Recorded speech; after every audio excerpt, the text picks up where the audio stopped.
أعوذ بالله من الشيطان الرجيم بسم الله الرحمن الرحيم تبارك الذي بيده الملك وهو على كل شيء قدير الذي خلق الموت والحياة ليبلوكم أيكم أحسن عملا وهو العزيز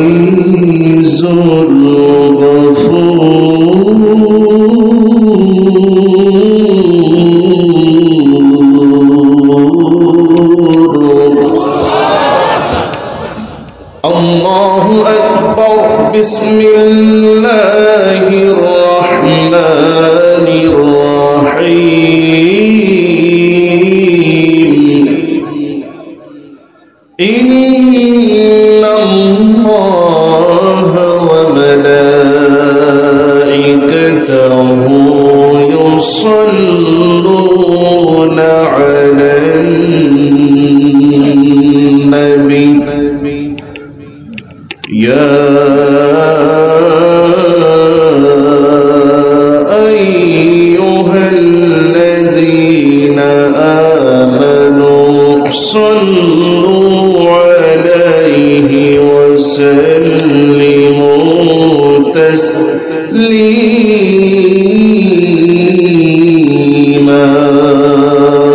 اللهم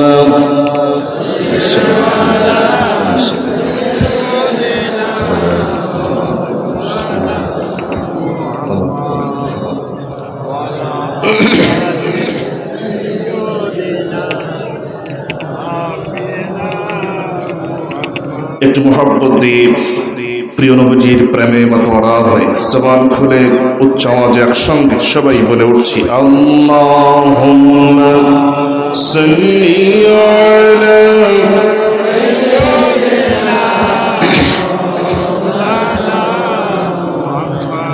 وعلى آل سيدنا খেনা খেয়ে দিন প্রচারের কাজে নিজেকে দিয়েছ বিলিয়ে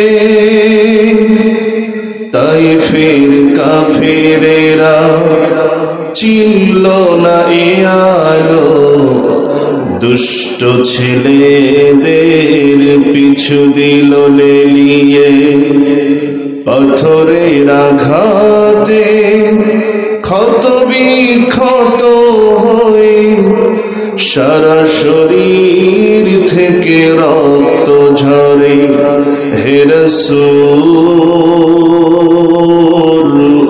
তোমাকে ভুলি আমি কেমন করে হে রাসূল তোমাকে ভুলি আমি কেমন করে আল্লাহুম্মা সাল্লি আলা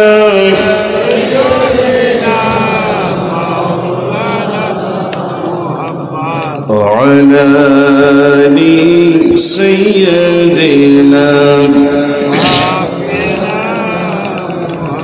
সবাই বলুন বালাগাল উলা বিকামালিহি কাশাফাদ দুজা বিজামালিহি حسنه جميع خصاله صلوا عليه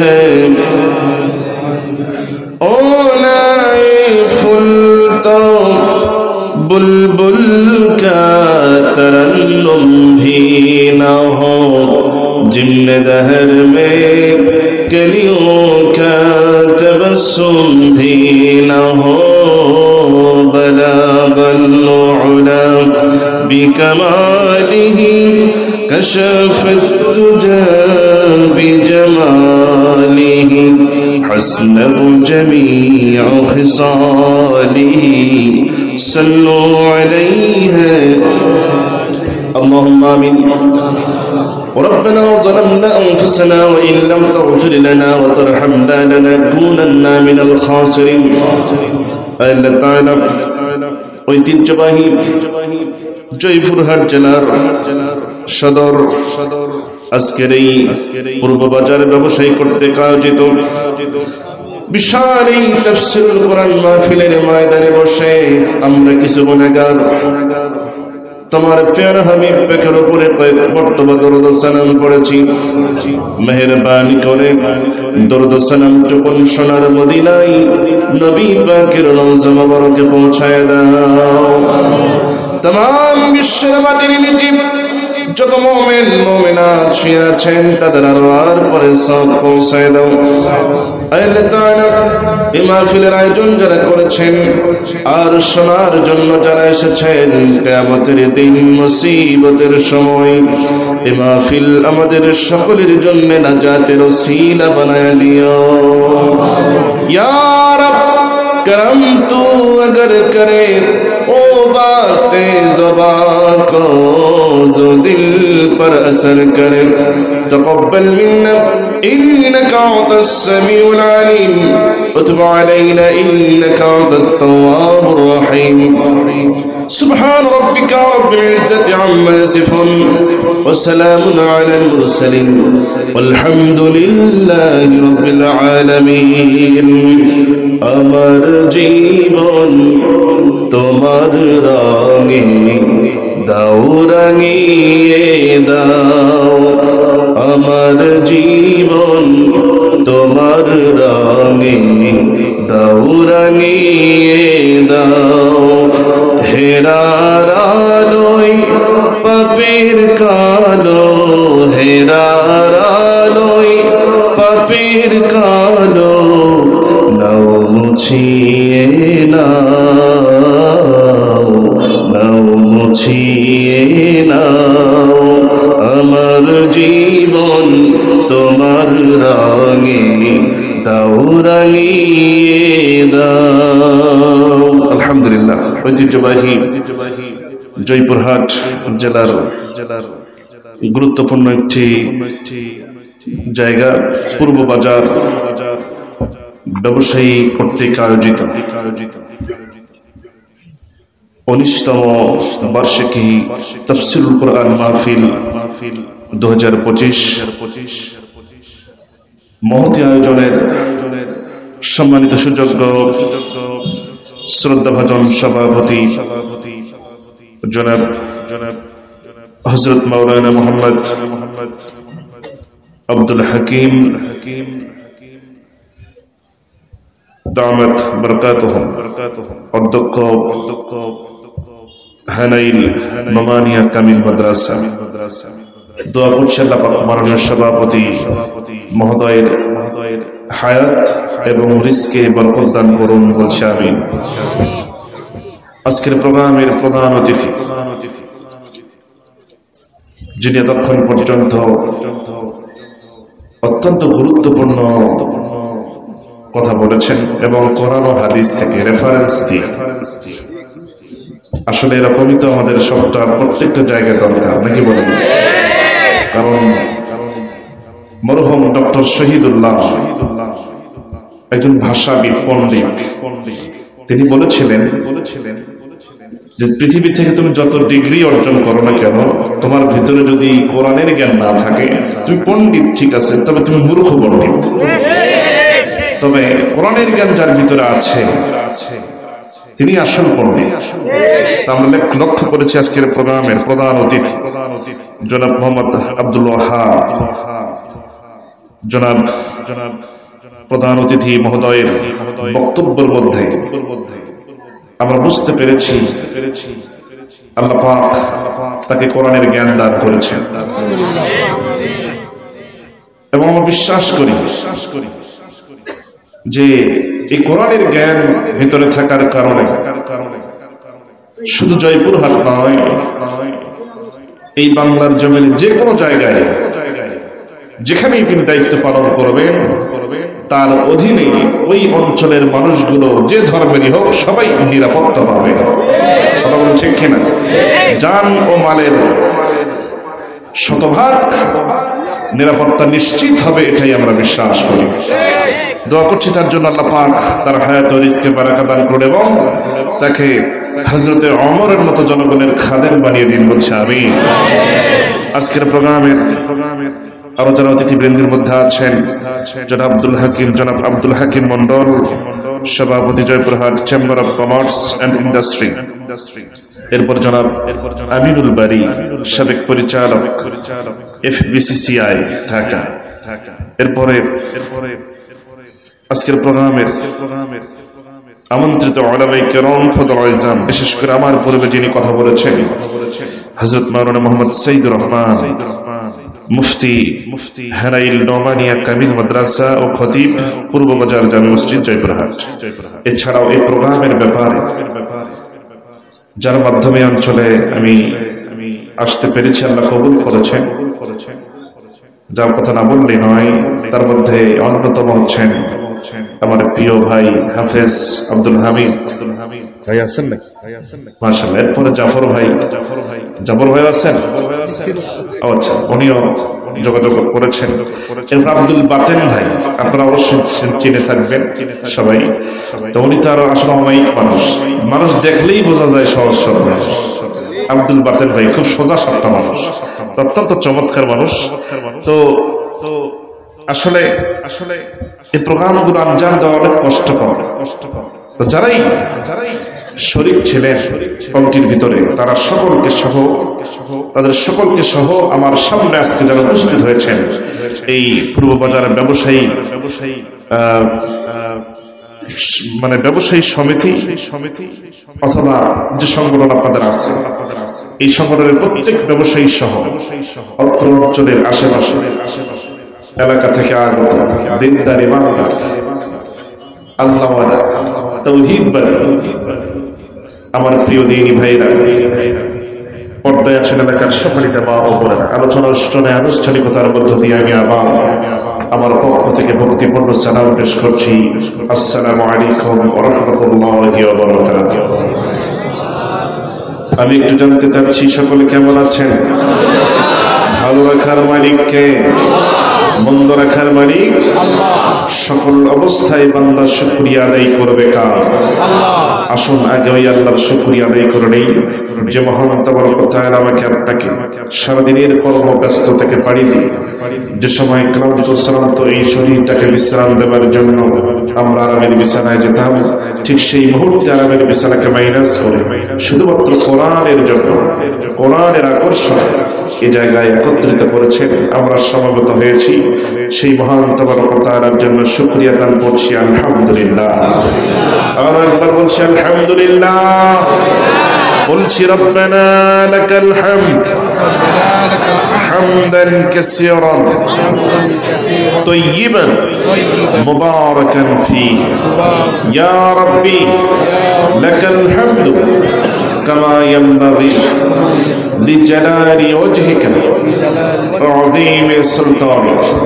বলুন আল্লাহুম্মা বারিক লানা ফি রজব ওয়া শাবান ওয়া বাল্লিগনা রমাদান। এরপর বিশ্ব নবীজির প্রতি দরুদ ও সালাম পাঠিয়ে দিচ্ছি, বলছি সাল্লাল্লাহু আলাইহি ওয়াসাল্লাম। সম্মানিত হাজিরিন, আমরা এখানে এসেছি শুনবো কার কালাম? সবাইকে বলতে হবে কার কালাম শোনার জন্য এসেছি? সেই আল্লাহর কালাম কোরআনে কারীম সবার ঘরে আছে তো? কোরআন ঘরে নাই এমন কি কেউ এখানে আছে? আমি বিশ্বাস করি প্রত্যেকের ঘরেই এই কোরআন আছে। পৃথিবীতে যত মুসলমান আছে প্রত্যেকের ঘরেই, পাঁচটা হোক, তিনটা হোক, দুইটা হোক, একটা হোক, এই কোরআন আছে। মাঝে মাঝে ভাবি এই কোরআন ঘরে থাকার পরেও আমরা মনে হয় অনেক দূরে সরে আছি। হয়তো বলবেন এটা কেমন কথা হলো, কোরআন ঘরে ওই ঘরেই থাকি আমরা, তো কাছাকাছি তো থাকি, দূরে কেমন করে? দেখেন দেখেন, যদি প্রমাণ করতে যাই আজকের দিনের হিসাব নিলেই যথেষ্ট। যদি আমি প্রশ্ন করি এখন যে আজকে ফজরের নামাজ আদায় করার পর আগে কোরআন তেলাওয়াত, এরপরে দিনের অন্য কাজ আমরা শুরু করেছি কতজন? যদি আমরা হাত তুলতে বলি, বলেন তো হাত কি বেশি উঠবে না কম?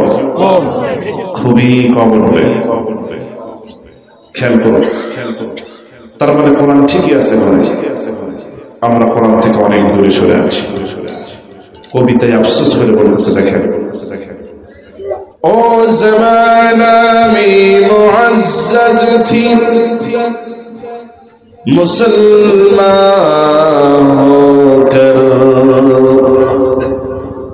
ओ ज़माना में मुअज़्ज़ज़ थी मुसलमान होकर, और तुम खरबाने हो तारिके कुरआन होकर।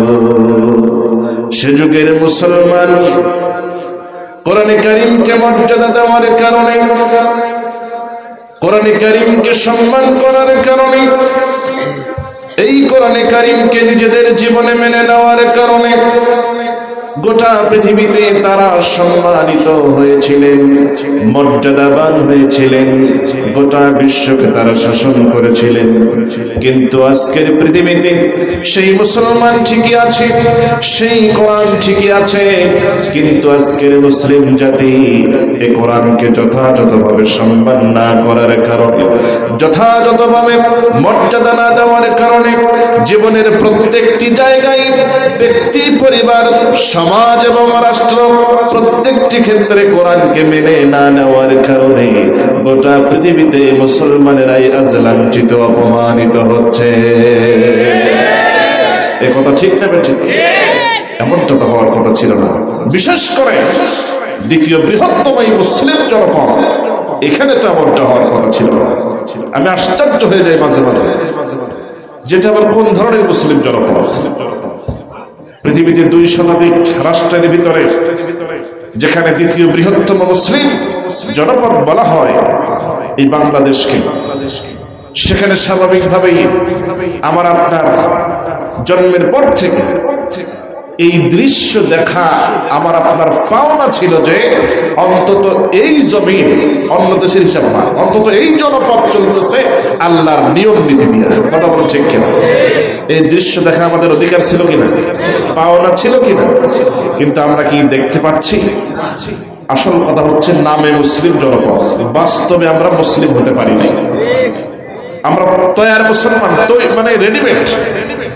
যদি হযরতে খাব্বাবের মতো ঈমান গ্রহণ করা লাগতো, হযরতে বেলালের মতো যদি কষ্ট করে ঈমান গ্রহণ করা লাগতো, তাহলে বুঝতাম যে ঈমানকারে কয়ার মুসলমান কি জিনিস।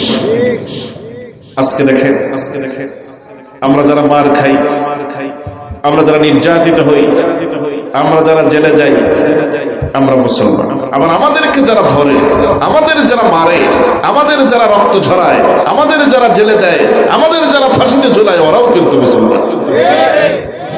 এখন এই 2 দলকে পার্থক্য করবেন কিভাবে? আসল কথা হচ্ছে একজন মুসলমানের দ্বারা তো আরেকজন মুসলমান কখনো আঘাতপ্রাপ্ত হতে পারে না। খেয়াল করো, সবকিছুর মূল হচ্ছে কোরআন থেকে আমরা দূরে সরে গেছি। আমার ভাইরা, মুসলিম জনপদ ঠিক আছে, কোন মুসলমান একটু বুঝায় দিই। আচ্ছা, আপনারা জাল টাকা চেনেন তো? আচ্ছা, জাল টাকাটা দেখতে কিন্তু আসল টাকার মতোই, ঠিক কিনা? কিন্তু ওইটা কি আসল টাকা? এই যে আমার হাতে একটা কাগজ দেখতে পাচ্ছেন, এই কাগজটা যদি একটা ফটোকপি মেশিনের মধ্যে ঢোকায় দেন, বলেন তো এরকম আর একটা কাগজ বের হবে না? ওইটাকে বলা হয় ফটোকপি। আপনারা কি বলেন? কিন্তু ওটা কি আসল কপি না ফটোকপি? খেয়াল করেন, জাল টাকাটা দেখতে যেমন আসল টাকার মতোই, কিন্তু সেটা আসল টাকা নয়। ফটোকপি কাগজটা যেমন দেখতে আসল কপির মতোই, কিন্তু সেটা আসল কপি নয়, এটা হলো ফটোকপি।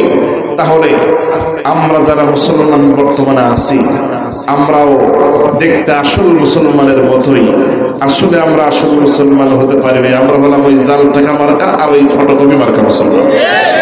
সাইনবোর্ড নিয়ে আসে। আসলে আমরা কোরআনের দিকে যাচ্ছি। সম্মানিত হাজিরিন, এখানে লেখা হয়েছে তাফসীরুল কোরআন মাহফিল।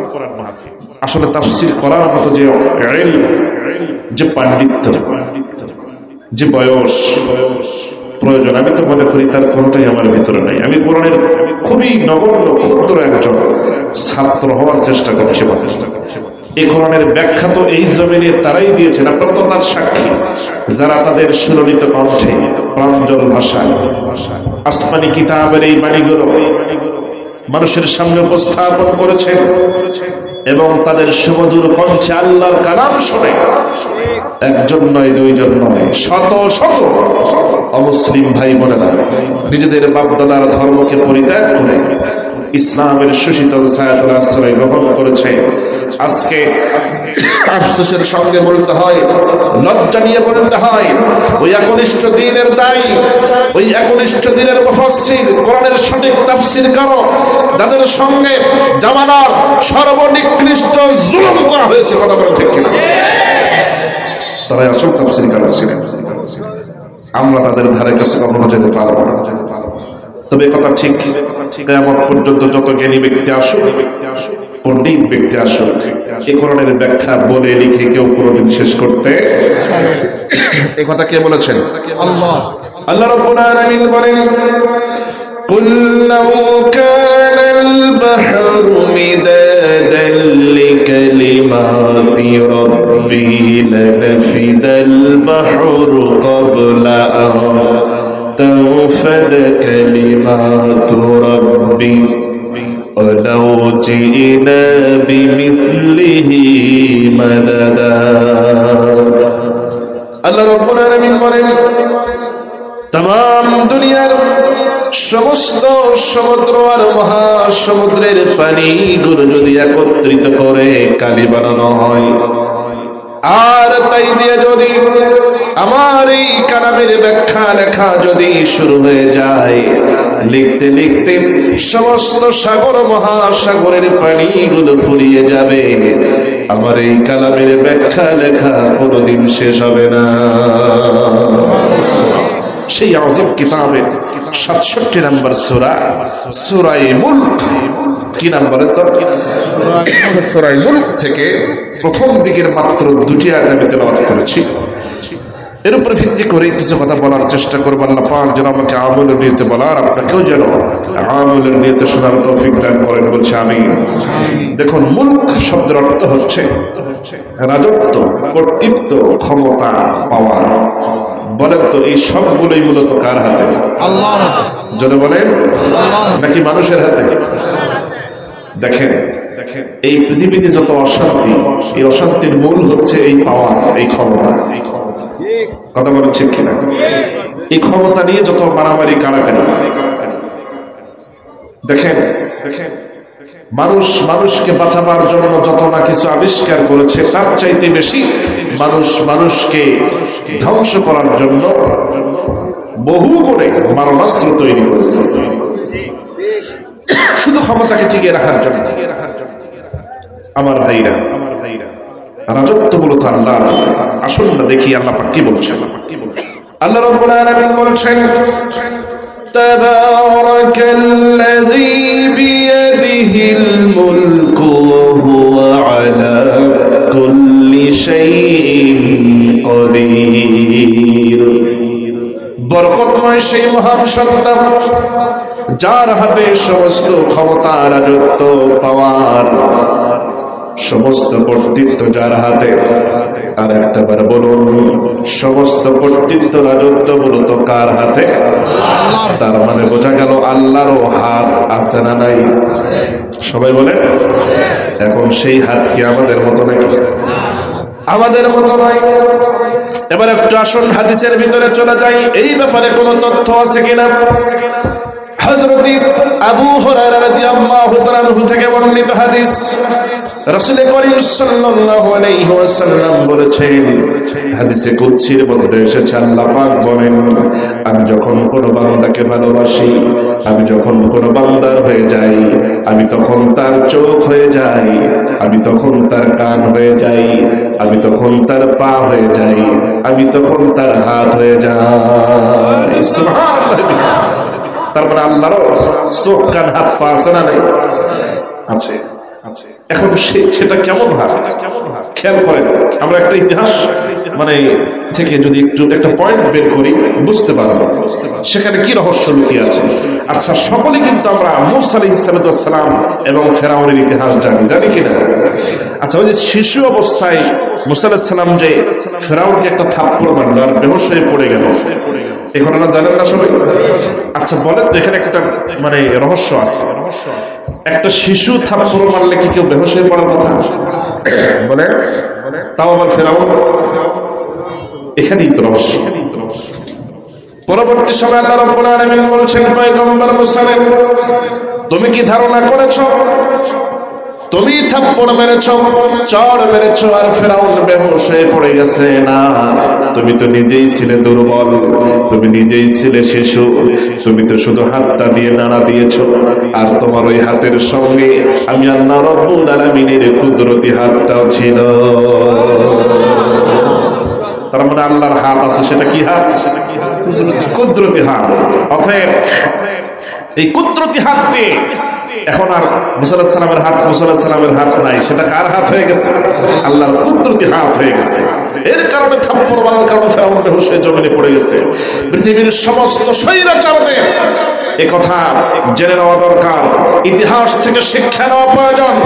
তোমরা যদি আজও ফেরাউনদের মতো, নমরুদের মতো অত্যাচার নিপীড়ন চালাও, জনপদের উপরে যদি অত্যাচার জুলুম করো, নিপীড়ন করো, অধিকার নষ্ট করো, আল্লাহ পাক তার কুদরতি হাত দিয়ে যেমন ফেরাউনকে থাপ্পড় মেরে বেহুশ করেছেন, তার কুদরতি হাত শেষ হয়ে যায় নাই, এখনো আছে।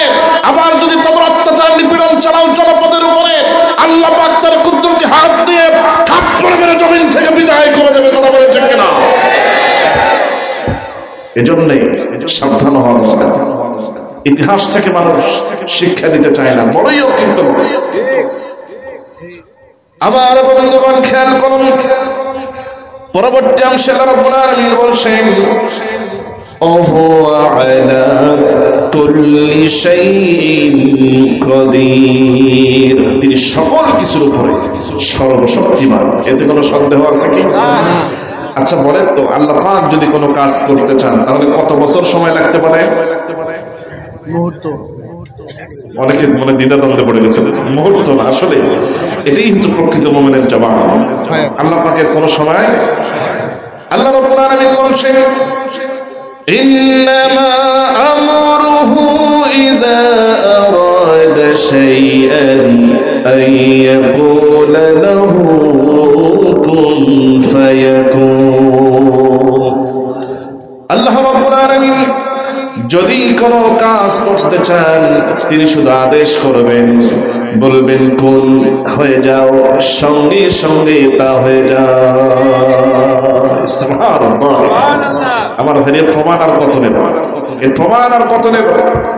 এই জনপদ তো তার সাক্ষী, উদাহরণ হিসেবে বলতেই হয়। যদিও এই কথাটা বলতে বলতে শুনতে শুনতে আমাদের মানে কিছু কিছু জায়গায় দেখা যায় অতিরঞ্জিত করে বলা হয়, এটা উচিত নয়। আমরা এই যে পরিবর্তন পেয়েছি এই জনপদে, তরুণ যুব সমাজের মাধ্যম দিয়ে, যুবকদের মাধ্যম দিয়ে, যে যুবকদেরকে আল্লাহ সবচাইতে বেশি ভালোবাসেন। কে ভালোবাসেন? আল্লাহ কিন্তু খুব ভালোবাসেন যুবকদের। যদিও শয়তানও ভালোবাসে, কিন্তু আমরা কি শয়তানের ভালোবাসা পেতে চাই না আল্লাহর ভালোবাসা পেতে চাই? খেয়াল করুন।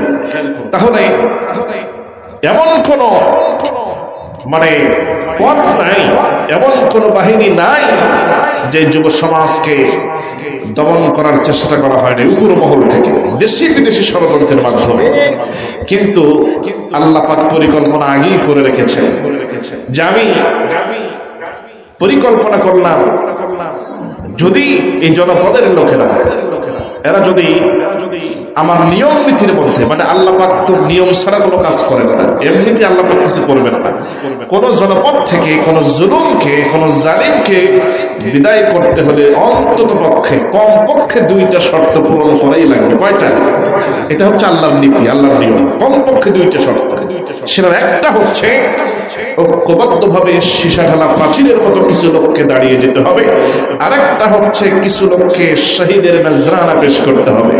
বলেন তো এই 2টাই পূরণ হয়েছে কিনা? 2 শর্ত পূরণ হয়েছে। তখনই আল্লাহ পাক তার পরিকল্পনাকে বাস্তবায়ন করেছেন।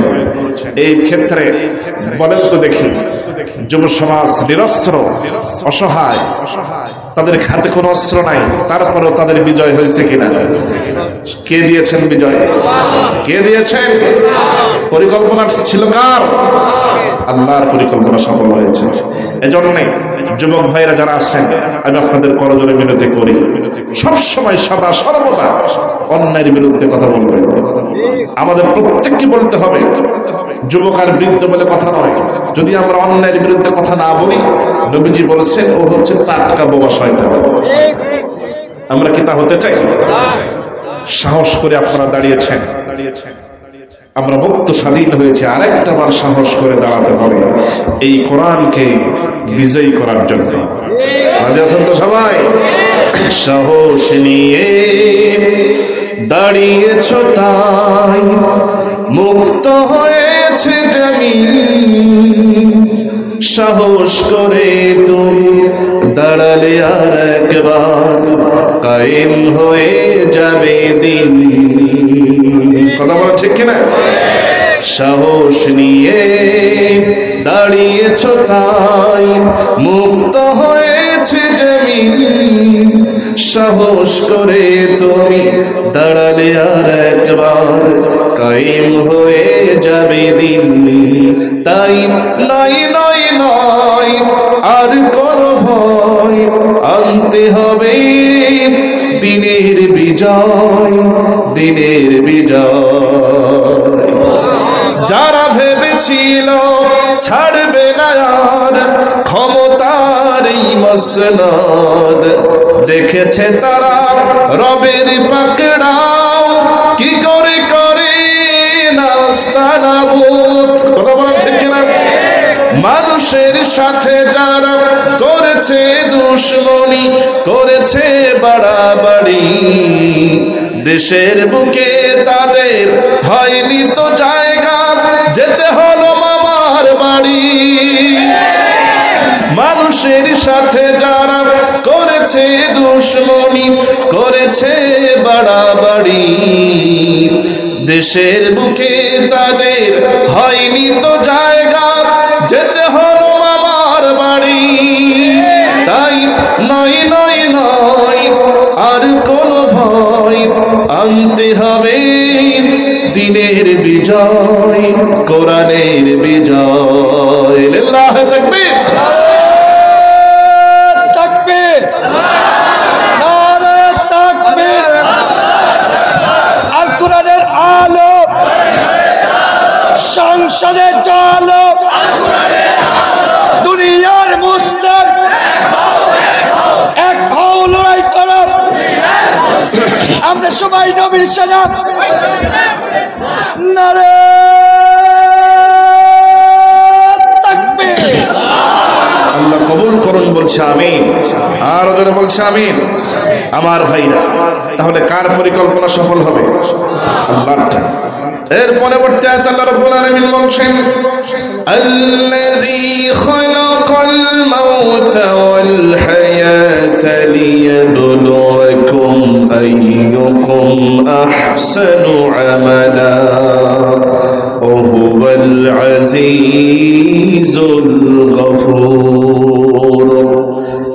আল্লাহ রাব্বুল আলামিন বলছেন, যিনি সৃষ্টি করেছেন মৃত্যুকে, জীবনকে, যাতে করে তিনি পরীক্ষা করে দেখতে পারেন তোমাদের ভিতরে কে কার থেকে কত বেশি ভালো আমল করতে পারে। কে পরীক্ষা করবে? তাহলে ভালো আমলের প্রতিযোগিতা করার দরকার আছে না? এবার আসুন, সাহাবায়ে কেরাম জিজ্ঞেস করছেন, ইয়া রাসূলুল্লাহ, সর্বোত্তম আমল কোনটা? নবীজি বলছেন, তাহলে শোনো, সর্বোত্তম আমল হলো প্রথম নম্বরে ক্বালাল ঈমান বিল্লাহ, এরপরে ওয়াল জিহাদ ফি সাবিলিল্লাহ। প্রথমে হলো আল্লাহর প্রতি ঈমান, এরপরেই হলো আল্লাহর রাস্তায় জিহাদ করা। এই দুইটাই হলো সবচাইতে সর্বোত্তম আমল। সুবহানাল্লাহ। ঈমান বিল্লাহ ওয়াল জিহাদ ফি সাবিলিল্লাহ সর্বোত্তম আমল, এর চাইতে আর কিছু নাই। এবার আসেন, সেই ঈমান কেমন হওয়া উচিত আর আমাদের ভিতরে কেমন ঈমান আছে আমরা একটু বিবেচনা করব। খেয়াল করুন, তৎকালীন সময় রাসূল করিম সাল্লাল্লাহু আলাইহি সাল্লাম কেমন ঈমানদার তৈরি করেছিলেন, কেমন মুমিন তৈরি করেছেন, একটু ইতিহাস থেকে যদি আমরা শিক্ষা নিতে যাই বুঝতে পারবো। একজন সাহাবী, খুব খেয়াল করেন, একজন সাহাবী এক খণ্ড জমি বিক্রি করেছেন আর আরেকজন সাহাবী তা কিনে নিয়েছেন নির্ধারিত মূল্য পরিশোধ করে। কথা কি বোঝা যাচ্ছে? একজন সাহাবী জমি বিক্রি করলেন, এই জমি আরেকজন সাহাবী কিনে নিলেন। কিনে নেওয়ার কয়েকদিন পরেই যেই সাহাবী জমিটা কিনে নিলেন, এবার এই জমিটা খনন করার প্রয়োজন হয়ে পড়ল। খুব মনোযোগ দিবেন। এবার জমিটা যখন খনন করা শুরু করে দিলেন, জমিটা খনন করতে গিয়ে কিছু দূর না যেতেই এই জমির ভিতরে বেশ কিছু স্বর্ণের টুকরা তিনি পেয়ে গেলেন। কিসের টুকরা? স্বর্ণের টুকরা পেয়ে গেলেন। এবার এই সাহাবী ভাবতেছেন, আহারে, এই স্বর্ণের টুকরাগুলো তো এটা আমার নয়, যার কাছ থেকে আমি জমি কিনে নিয়েছি তাকে এগুলো ফেরত দিয়ে আসতে হবে, কারণ আমি তো শুধু জমি কিনে নিয়েছি, স্বর্ণ তো আমি কিনে নেই নাই, অতএব এই স্বর্ণ আমার হতে পারে না। আচ্ছা বলেন তো, তিনি যে চিন্তাটা করলেন, আমরা হলে কি এইরকম চিন্তা করতাম আসলে? তাহলে তার ঈমানের ওজনটা কত, কোন মানের, খেয়াল করবেন। তিনি ভাবতেছেন এই স্বর্ণ ফিরে দিয়ে আসতে হবে। ওই স্বর্ণের টুকরাগুলো এক জায়গায় পোটলা বানালেন, নিয়ে চলে গেলেন ওই সাহাবীর বাড়িতে, যার কাছ থেকে জমিটা কিনে নিয়েছে। তার বাড়িতে গিয়া বলতেছে, ভাইজান, এই নেন আপনার স্বর্ণগুলো। তিনি আবার হতবাক হয়ে বলতেছেন, কিসের স্বর্ণ আমার? আমি তো আপনাকে কোনো স্বর্ণ দেই নাই। বলে, না না, আপনি বুঝতে পারেন নাই, আমি যে আপনার কাছ থেকে এক খণ্ড জমি কিনে নিয়েছিলাম, সেই জমিটা আমি খনন করতে গিয়া এই স্বর্ণের টুকরাগুলো পেয়েছি, এগুলো হলো আপনার। কারণ এই স্বর্ণ তো আমি আপনার কাছে কিনে নেই নাই, স্বর্ণের দামও তো আমি দেই নাই, আমি শুধু জমি কিনে নিয়েছি, অতএব এগুলো রেখে দেন। ওই সাহাবী আবার বলতেছে, অসম্ভব, এটা তো আমি নিতে পারবো না, কারণ আমি তো আপনার কাছে জমিটা বিক্রি করে দিয়েছি, বুঝে নিয়েছি পাওনা। এখন জমির মালিক আপনি, এখন ওই জমির ভিতরে স্বর্ণই থাক আর হীরা মণিমুক্তাই থাক, এগুলো তো আপনারই হবে, ওগুলো তো আমার হতে পারে না। জমি যেহেতু আপনার কাছে বিক্রি করে দিয়েছি, ওর ভিতরে যা আছে সব দিয়েছি, সবই আপনার। কিন্তু ওই সাহাবী তা মানে না, কয় না, আমি স্বর্ণ নিতে পারবো না। এই দুইজনই কেউ নিতে চায় না। আমরা যদি হতাম তাহলে মনে হয় ছেড়ে দিতাম। দুইজনই কেউ নিতে চাচ্ছে না। বলে, আমি তো জমি বিক্রি করে দিয়েছি, জমির মধ্যে স্বর্ণ বের হোক আর রূপ বের হোক আর হীরা বের হোক, এগুলো আবার না, আপনারই। বেকায়দা হয়ে গেল। দুইজন এখন রাগারাগি অবস্থা, বলতেছে, ভাইজান, এইভাবে হবে না, সমাধান পেতে হলে বিশ্ব নবীর কাছে চলে যাই। দুজনে চলে গেল, সালাম দিলেন, আসসালামু আলাইকা ইয়া রাসূলুল্লাহ, হে আল্লাহর রাসূল, আমরা দুইজন আপনার কাছে এসেছি একটা ফয়সালা নেওয়ার জন্য। ওই সাহাবী বলতেছেন, ইয়া রাসূলুল্লাহ, আমি আপনার এই সাহাবীর কাছে আমি জমি বিক্রি করেছি, পাওনা আমি বুঝে নিয়েছি, সব পরিশোধ করে নিয়েছি, অথচ এই জমি খনন করতে গিয়া কিছু স্বর্ণের টুকরা পেয়েছে, এই স্বর্ণগুলো আমাকে ফেরত দিতে এসেছে, বলে এগুলো নাকি আমার। আমার তো এটা কখনোই হবে না। জমির মধ্যে যা বের হবে এটা তো তারই হওয়ার কথা, সে তো কিনে নিয়েছে জমি। ওই সাহাবী একইভাবে বলতেছে, ইয়া রাসূলুল্লাহ, আমি তো জমি কিনে নিয়েছি, স্বর্ণ তো আমি কিনি নাই। নবীজি বুঝতে পারলেন এবার নবীজি বলতেছেন সাহাবীরা দুইজনে চুপ করো, বুঝতে পেরেছি তোমাদের ভেতরের অবস্থাটা আমার বোঝা হয়ে গেছে, অতএব শুনে নাও আমি ফয়সালা দিতে চাই। আচ্ছা সাহাবী, তোমার ঘরে কি কোনো সন্তান আছে নাকি? কয় হ্যাঁ, আমার ঘরে একটা বিবাহের উপযুক্ত ছেলে সন্তান আছে। আমার নবীজি আরেকজন সাহাবীকে লক্ষ্য করে বলতেছেন সাহাবী, তোমার ঘরে কি কোনো সন্তান আছে নাকি? তিনি আবার বলতেছেন ইয়া রাসূলুল্লাহ, হ্যাঁ আমার ঘরে একজন বিবাহের উপযুক্ত কন্যা সন্তান আছে। নবীজি বললেন তাহলে শোনো, তোমার ছেলে আর তোমার মেয়ে দুইজনকে আমি বিবাহ দিতে চাই, আর দুইজনের জন্য এই স্মরণের টুকরাগুলো হাদিয়া হিসেবে আমি দিয়ে দিতে চাই। কত সুন্দর সমাধান হয়ে গেল, দুজনে খুব খুশি। এবার কেউ নিতে যাচ্ছে না যেটা, এবার তাদের ভিতরে এরকম একটা সমাধান নবীজি করে দিলেন। এখন চিন্তা করেন যে সাহাবীদের দিলের অবস্থাটা কি, তাদের ইমানের অবস্থাটা কিরকম। আর আমরা সুযোগ পেলেই অন্যেরটা কেমনে খাওয়া যায়, অন্যেরটা কেমনে ফাঁকি দিয়ে মানে দখল করা যায়, এই চিন্তায় আমরা ব্যস্ত। আর তারা শুধু ত্যাগ স্বীকার করতে কেমনে দেওয়া যায়। আর একটা ঘটনা মনে পড়লো, বলবো আমি, যেহেতু এখানে আমার কি ব্যবসায়ী। খেয়াল করো, হযরত ওমরের জামানা চলতেছে, রোমানদের পক্ষ থেকে বিশেষ একটা গোয়েন্দা বিভাগ, স্পেশাল, তাদেরকে পাঠায় দেওয়া হলো মদিনায়। বলা হলো দেখো তো একের পর এক মুসলমানেরা জনপদ দখল করে নেয়, কারণ কি, শক্তি কোথায়, এদের পাওয়ার কোথায়, দেখো তো একটু। এবার গোয়েন্দা বিভাগ চলে এসেছে মদিনায়।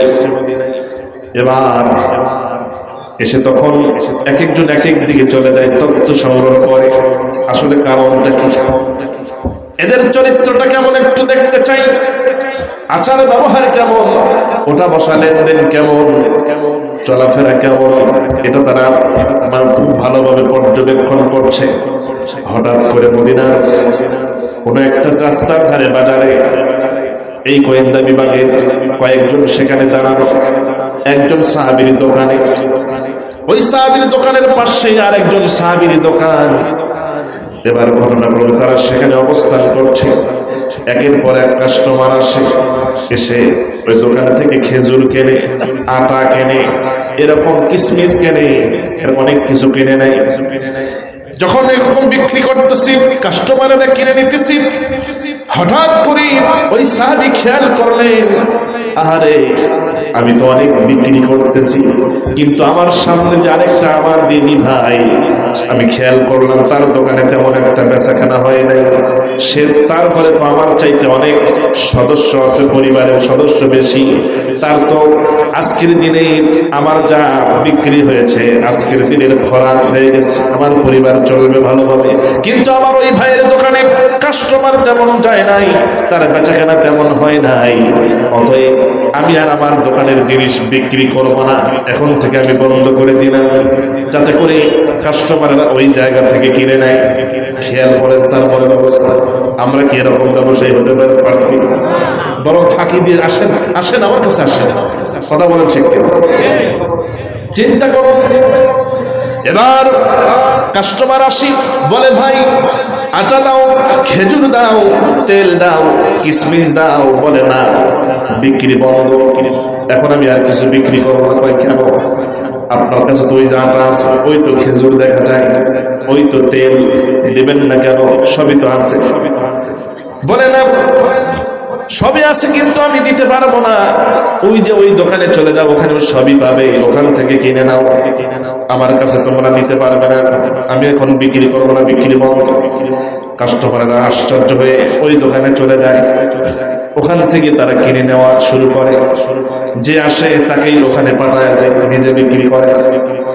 গোয়েন্দা বিভাগ রোমানদের তারা এই দৃশ্য যখন দেখতে পেল, এই কথা শোনার পরে তারা একটু আশ্চর্য হয়ে গেল।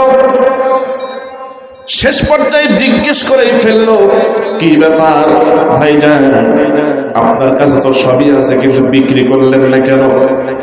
খেজুর চাইলো, খেজুর দেখলেন, দিলেন না। আটা চাইলো, আটা দিলেন না। এরকম অনেক কিছু চাইলো, থাকার পরেও বিক্রি করলেন না, অথচ আপনি দোকানেই বসে আছেন, কেন বিক্রি করলেন না? বিক্রি করলে তো আপনারই লাভ।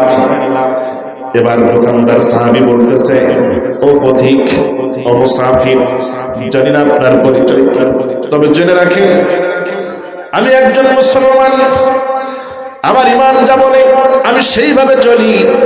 আমার সকাল থেকে পর্যন্ত যা বিক্রি হয়েছে আলহামদুলিল্লাহ, আমার আজকের দিনের খোরাক হয়ে গেছে, আল্লাহ পাক তা করে দিয়েছেন। কিন্তু আমি লক্ষ্য করেছি, আমি খুব খেয়াল করেছি, বিক্রি ফাঁকে ফাঁকে আমার ওই যে আরেকজন ভাই, দিনী ভাই, তার দোকানে তেমন একটা কাস্টমার যায় নাই, তার দোকানে বিক্রি হয় নাই, অথচ আমার পরিবারের যে সদস্য তার চাইতে তার পরিবারের সদস্য সংখ্যা আরো বেশি, তার প্রয়োজনটা আরো বেশি, অথচ সকাল থেকে তেমন একটা বেচা কেনা তার আমি খেয়াল দেখেছি, লক্ষ্য করেছি, করতে পারে নাই। অতএব আমি চিন্তা করলাম যে তার বেচা বিক্রি হওয়া দরকার, এজন্য আমি একটু কৌশল করলাম যাতে করে আমার ওই দিনী ভাই যেন ভালো বিক্রি করে যেন ভালো টাকা পয়সা ইনকাম করতে পারে। জয়পুরহাটের ব্যবসায়ীরা এই চরিত্র আনতে হবে আমার বন্ধুগণ। এইটাই তো মুসলমান। ওই গোয়েন্দা বিভাগ ইশারা মারলো আরো কয়েকজনকে, তোরা তাড়াতাড়ি চলে আসো। দূরে কোথাও গিয়ে এক জায়গায় হলো, বলতেছে সর্বনাশ, এই জাতিকে আর থামায় রাখা যাবে না, এদের চরিত্র যদি এই হয় তাহলে এরা কেন ভূখণ্ডের পর ভূখণ্ড কেন গোটা দুনিয়া দখল করবে, এদেরকে থামাতে পারবে না। তাদের চরিত্র কি, তাদের আচারে ব্যবহার, আখলাক কি, তাদের অন্তরের সওয়াব কি, সে নিজে না আরেকজনের ভালো চায়, সবসময় আরেকজনের কল্যাণ কামনা করে। এই জাতিকে কেমনে ঠেকাবে? এটা তো অস্ত্র দিয়ে সম্ভব, অস্ত্র দিয়ে জাতিকে পরাজিত করা সম্ভব নয়। আমার ভাই, আল্লাহ নবী এমনি বলেন নাই সর্বোত্তম আমল ঈমান বিল্লাহ ওয়াল জিহাদ ফি সাবিলিল্লাহ। ওই মানের ঈমান আবার আপনার ভিতরে আনতে হবে। সেই হযরত ওমরের শাসন আমলে চলেছিল। খেয়াল করুন, ঈমানের আরেকটা উদাহরণ দিয়ে আমি জিহাদের অংশে চলে যাব। খেয়াল করুন, এবার হযরত ওমরের শাসন আমল দিয়ে একটু বলি, কারণ ঈমান তো সেই জিনিস যে ঈমান একে অন্যের প্রতি উদারতা, সহমর্মিতা, সহনশীলতা, সবর, এই সবগুলো তার ভিতরে প্রকাশ পেয়ে যায়, প্রমাণ পাওয়া যায়। হযরত ওমর ফারুক রাদিয়াল্লাহু তাআলা স্ত্রী একদিন রাতের বেলায় বলতেছেন, আমিরুল মুমিনিন খলিফাতুল মুসলিমিন হযরত ওমর, সামনে তো ঈদ আসতেছে, বাচ্চাদের জামা কাপড় প্রয়োজন, আমরা না হয় নাই নিলাম, বাচ্চাদের আবদার তো ফেলে দেওয়া যায় না, মেহেরবানি করে একটু ব্যবস্থা করে দিবেন যাতে করে তাদের বুঝ দেওয়া যায়, নতুন কাপড় যেন তাদের দেওয়া যায়। আমিরুল মুমিনিন কি বলতেছেন দেখেন, অর্ধজাহানের খলিফা বলতেছে, স্ত্রী রে ইচ্ছে তো আছে কিন্তু সাধ্য তো নাই। আমি খেলাফতের দায়িত্ব পালন করতে গিয়ে মাস শেষে যেই বেতনটা পাই, এই বেতন দিয়ে সংসারে খরচ করে শেষ হয়ে যায়, অতিরিক্ত কিছু আমার হাতে জমা থাকে না। আমি কিভাবে তাদের ঈদের বাজার অতিরিক্ত জামা কাপড় আমি কেমনে কিনে দেই? এবার স্ত্রী বলতেছে, আমিরুল মুমিনিন যদি তাই হয় আমি আপনাকে জোর করবো না, শুধু জানায় রাখলাম যদি কোনোভাবে হয় একটু করে দিলে সন্তানদের খুব ভালো লাগতো, তারা আনন্দিত হতো, তবে আমি আপনাকে জোর করতেছি না। স্ত্রীও দেখেন কেমন। এবার পরের দিন হযরত ওমর ফারুক রাদিয়াল্লাহু তাআলা ঘর থেকে বের হয়ে যখন রওনা করেছেন, মনে মনে ভাবতেছেন, আরে রাতের বেলায় স্ত্রী তো একটা কথা বললো, এখন এটা যদি আমি না করি অথবা চেষ্টা না করি তাহলে কেমন হয়? একটু চেষ্টা করে দেখি, অন্তত 1 মাসের অগ্রিম বেতন যদি বাইতুল মাল থেকে নেওয়া যায় তাহলে তো আমার এই কাজটা সমাধান করা সম্ভব। এবার তিনি অর্ধজাহানের খলিফা হযরত ওমর ফারুক রাদিয়াল্লাহু তাআলা সুন্দর করে একটা চিঠি লিখলেন। বাইতুল মালের দায়িত্বে যিনি আছেন হযরত আবু উবাইদা রাদিয়াল্লাহু তাআলা, সুবহানাল্লাহ, আবু উবাইদা তার কাছে চিঠি লিখলেন, আবু উবাইদা রে, আমি ওমর আমিরুল মুমিনিন খলিফাতুল মুসলিমিন তোমার কাছে আবেদন করছি, কারণ তুমি বাইতুল মালের দায়িত্বে আছো, আমার পরিবারের এই প্রয়োজন, ঈদের বাজারের সাথে নতুন জামা কাপড় প্রয়োজন, আমার তো অতিরিক্ত কোনো টাকা জমা নেই, যদি 1 মাসের অগ্রিম বেতনটা যদি তুমি দাও তাহলে আমি আগামী 1 মাস বেতন আমি পরিশ্রম করব, কিন্তু বেতন দেব না, পরিশোধ হয়ে যাবে, যদি দেওয়া যায় মেহেরবানি করে দিয়ে দিবে। এই চিঠি লিখলাম। এই চিঠি যখন হযরত আবু উবাইদা রাদিয়াল্লাহু তাআলার হাতে যখন চলে আসে, আবু উবাইদা রাদিয়াল্লাহু তাআলা চিঠি পড়তেছেন আর চোখের পানি দিয়ে চিঠি ভিজে যাচ্ছে। আহারে, অর্ধ জাহানের খলিফা 1 মাসের অগ্রিম বেতন চায়। চিন্তা করে আমাদের খলিফারা এমপি মন্ত্রীরা কি তাই নাকি?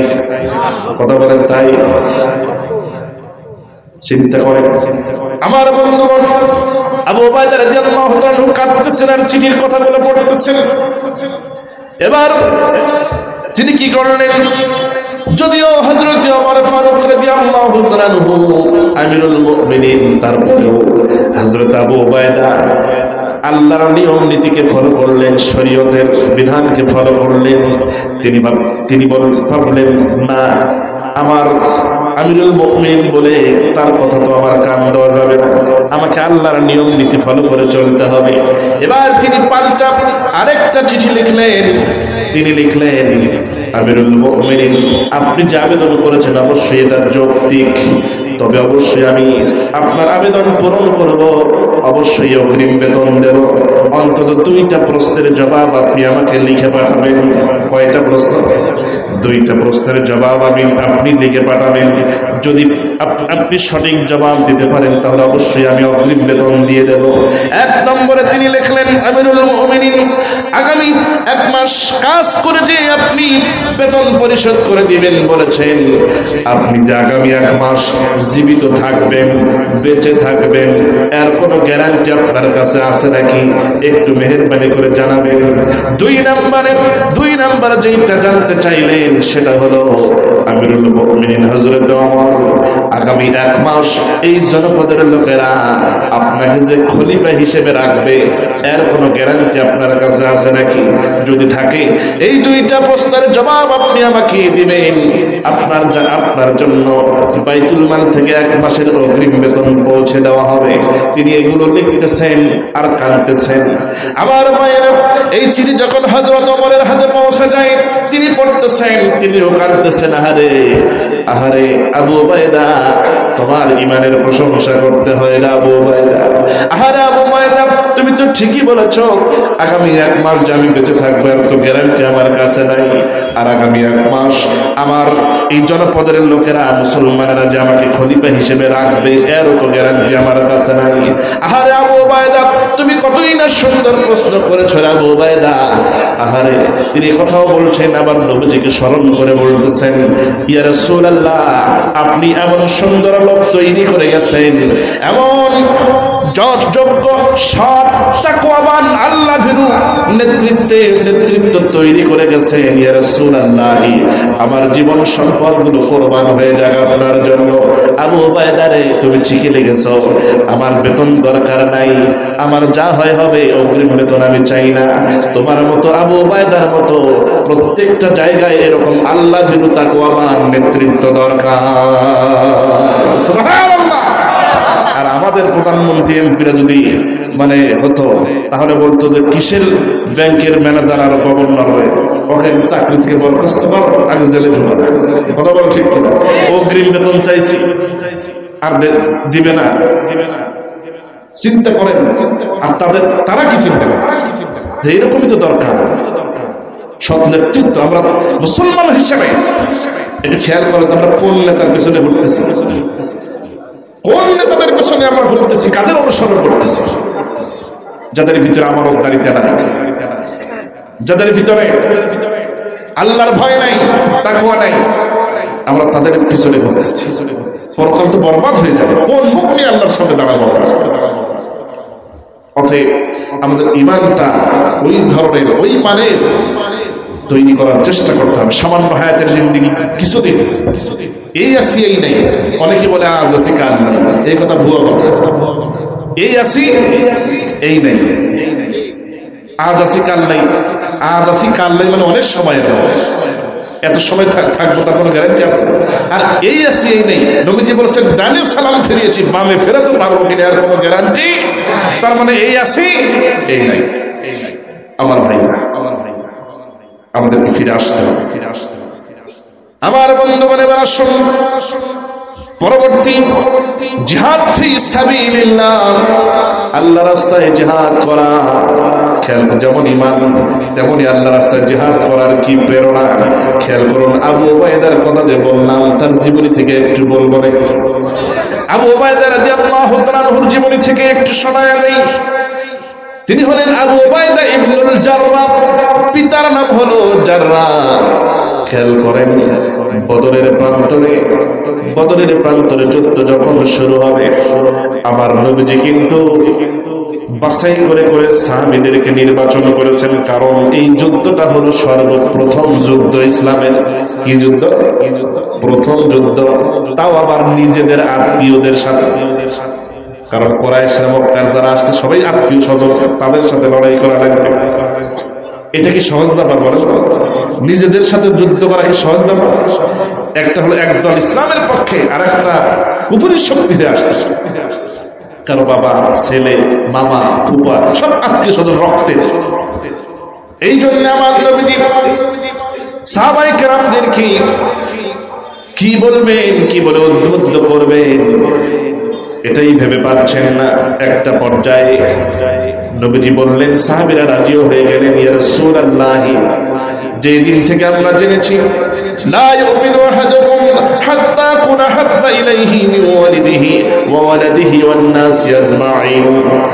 এবার তারা ওই হাদিসের কথা স্মরণ করে বলতেছেন, ইয়া রাসূলুল্লাহ, যেদিন থেকে জানতে পেরেছি আপনি বলেছেন ওই ব্যক্তি প্রকৃত মুমিন হতেই পারবে না ততক্ষণ পর্যন্ত যতক্ষণ না সে তার স্ত্রী সন্তান, ধন সম্পদ, এমনকি নিজের জীবনের চাইতে বেশি ইসলামকে, দিনকে, আপনি নবীকে বেশি প্রাধান্য না দিতে পারবে, ততক্ষণ পর্যন্ত সে প্রকৃত মুমিন হতেই পারবে না।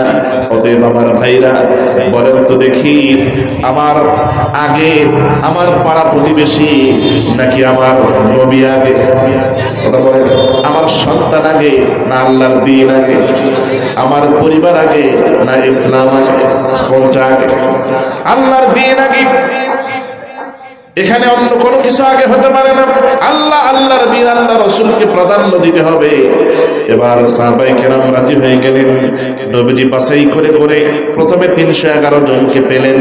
এরপরে হযরতে আফরা রাদিয়াল্লাহু তাআলা আনহা নামে এই মহিলা সাহাবীর 2টা সন্তান, মাজ এবং মুআওয়াজ, এই 2 জনকে দিয়ে 313 জন পূর্ণ হয়ে গেল। ওই ঘটনাগুলো আপনাদের জানা আছে। এই 313 জনকে আমার নবীজি বললেন, সাহাবীরা রে, যেহেতু এটা হঠাৎ করে আমি খবর পেয়েছি যুদ্ধ করতে আসতেছে আবু জেহেলরা, আর আমরা তো রোজা অবস্থায় আছি, আমরা সবাই। অতএব আবু জেহেলরা মনে করেছে যে আমরা রোজা থাকবো, আর তারা এই সুযোগে আমাদের দুর্বল মনে করে আমাদের উপর আঘাত হানবে। এইটা কখনো হতে পারে না। অতএব সাহাবায়ে কেরাম, তোমরা শুনে নাও, আমি রাসূল তোমাদের বলতেছি, এই মুহূর্তে তোমরা তোমাদের রোজাগুলোকে ভেঙে দাও। সুবহানাল্লাহ। নবীজি কি করতে বললেন? তার মানে রোজার চাইতে আল্লাহর দ্বীন কায়েম সব চাইতে আগে। সুবহানাল্লাহ। আমার ভাইয়েরা, খেয়াল করুন, সাহাবায়ে কেরাম মনে মনে ভাবতেছেন, আহারে, এই নবীজি রোজা ভাঙতে বললেন, এই রোজা আমরা কেন ভাঙবো? শুধু নবীজির জালিলুল কাদর কয়েকজন সাহাবীর সাথে সাথে রোজা ভাঙছেন, বাকিরা অধিকাংশ সাহাবী এখনো রোজা ভাঙেন নাই। আমার ভাইরা খেয়াল করবেন, নবীজির কথা শোনার মাধ্যমেই কল্যাণ। কথা বলেন ঠিক কিনা? নবীজি যা বলবেন তা মেনে নেওয়া, এটা পালন করার মধ্যেই কল্যাণ। যারা বুঝতে পেরেছে তারা রোজা ভেঙে দিয়েছে, যেহেতু নবীজি আদেশ করেছেন। আর যারা ভাঙে নাই, তাদের ধারণা একেবারে, তাদের চিন্তা চেতনাও খারাপ নয়। তারা চিন্তা করতেছেন, আমরা রোজা আছি, রোজার তো অনেক পুরস্কার আল্লাহ রেখেছেন। কারণ রোজা রাখলে রোজাদারের মুখের একটা দুর্গন্ধ আছে, আল্লাহর কাছে বেশ পাপের চাইতে বেশি পবিত্র। শুধু তাই নয়, রোজাদাররা যখন ইফতার করে, ইফতারের সময় ডাবল পুরস্কার, সেহরিতে বরকত। আর একটা আমল করলে অনেক গুণ বাড়ায় সওয়াব অন্য মাসের তুলনায়, আবার দান করলে অনেক সওয়াব ডবল ডবল দেওয়া হবে। শুধু তাই নয়, রোজাদারদের জন্য রাইয়ান নামক দরজা দিয়ে জান্নাতে যাওয়ার সুযোগ আছে না? এরকম অসংখ্য পুরস্কার তারা মনে করেন। তারা ভাবতেছেন, না না, রোজা আমরা ভাঙবো না, রোজা রেখেই যুদ্ধ করব। কারণ আমরা রোজার সওয়াবও নিতে চাই, যুদ্ধের সওয়াবও নিতে চাই, দুই সওয়াবই আমরা নেব। বলে তো তাদের ধারণা ভালো না খারাপ? অবশ্যই ভালো। কিন্তু তারা খেয়াল করে নাই যে নবীজি আদেশ করছেন যে রোজা ভাঙবো, এটাই মানা জরুরি। এবার আমার নবীজি অধিকাংশ সাহাবীর মনের এই ধারণাগুলো তিনি অনুমান করতে পারলেন। এজন্য স্পষ্ট করে বোঝানোর জন্য আমার নবীজি একটা উঁচু জায়গায় দাঁড়ায় এক গ্লাস পানি নিলেন, গ্লাস ভর্তি পানি। বিশ্ব নবীজি নিজে পান করে নিজের রোজাটা আগে ভেঙে দিলেন। সুবহানাল্লাহ। আর বললেন সাহাবীরা, শোনো, আমি রাসূল রোজা ভাঙতেছি, তোমরাও রোজা ভেঙে দাও। শুধু আজকে নয়, কিয়ামত পর্যন্ত যত ইসলাম বিরোধী শক্তি আসবে, বাতিল শক্তি আসবে, ইসলামকে দুনিয়া থেকে মুছে ফেলার জন্য, আল্লাহর ইসলামকে দুনিয়া থেকে তুলে দেওয়ার জন্য, মুছে ফেলার জন্য তারা আক্রমণ করতে আসবে। প্রয়োজনে এরকম ভাবে কিয়ামত পর্যন্ত রোজা ভেঙে দিয়ে যুদ্ধ করা যাইতেছে। কারণ রোজার চাইতে আল্লাহর দ্বীন কায়েম আল্লাহর কাছে সব চাইতে বেশি জরুরি। ও সাহাবীরা, আজকে যদি এই দিন কায়েম থেকে যায়, আগামী বছর আবার রোজা রাখার পরিবেশ ফিরে পাওয়া যাবে। দিন যদি কায়েম না থাকে, রোজার পরিবেশ কেমন আসবে? মুসলমানই তো থাকবে, ইসলামই তো থাকবে। অর্থাৎ দিন কায়েম থাকলে আগামী বছর আবার রোজা রাখার সুযোগ পাওয়া যাবে। এই কথা যখন নবীজি বললেন, তখন সবাই রোজা ভেঙে দিবে। সবাই এখন প্রস্তুত। নবীজি কাফেরদের চক্রান্ত তো বুঝতে পেরেছেন যে তোমরা রোজা অবস্থায় আসি বলে টার্গেট করে আসতেছ, আমরা রোজাই ভেঙে দিলাম, কারণ আমার দিন আগে। এবার নবীজি বললেন, এবার তোমরা তোমাদের চেহারাটাকে ঢেকে ফেলো। কারণ হলো এই প্রথম যুদ্ধ আমি তোমাদেরকে যথেষ্ট পরিমাণ অস্ত্র সরবরাহ করে দিতে পারি নাই। তরবারি, ঢাল, লোহার হেলমেট, এগুলো যে যত পরিমাণ দেওয়া প্রয়োজন আমি কিছুই ব্যবস্থা করতে পারি নাই।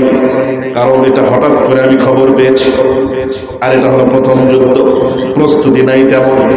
অতএব তোমরা যাদের আগের থেকেই যাদের যুদ্ধের পোশাক আছে, হেলমেট আছে, তরবারি আছে, ঢাল আছে, এগুলো তোমরা ব্যবহার করো।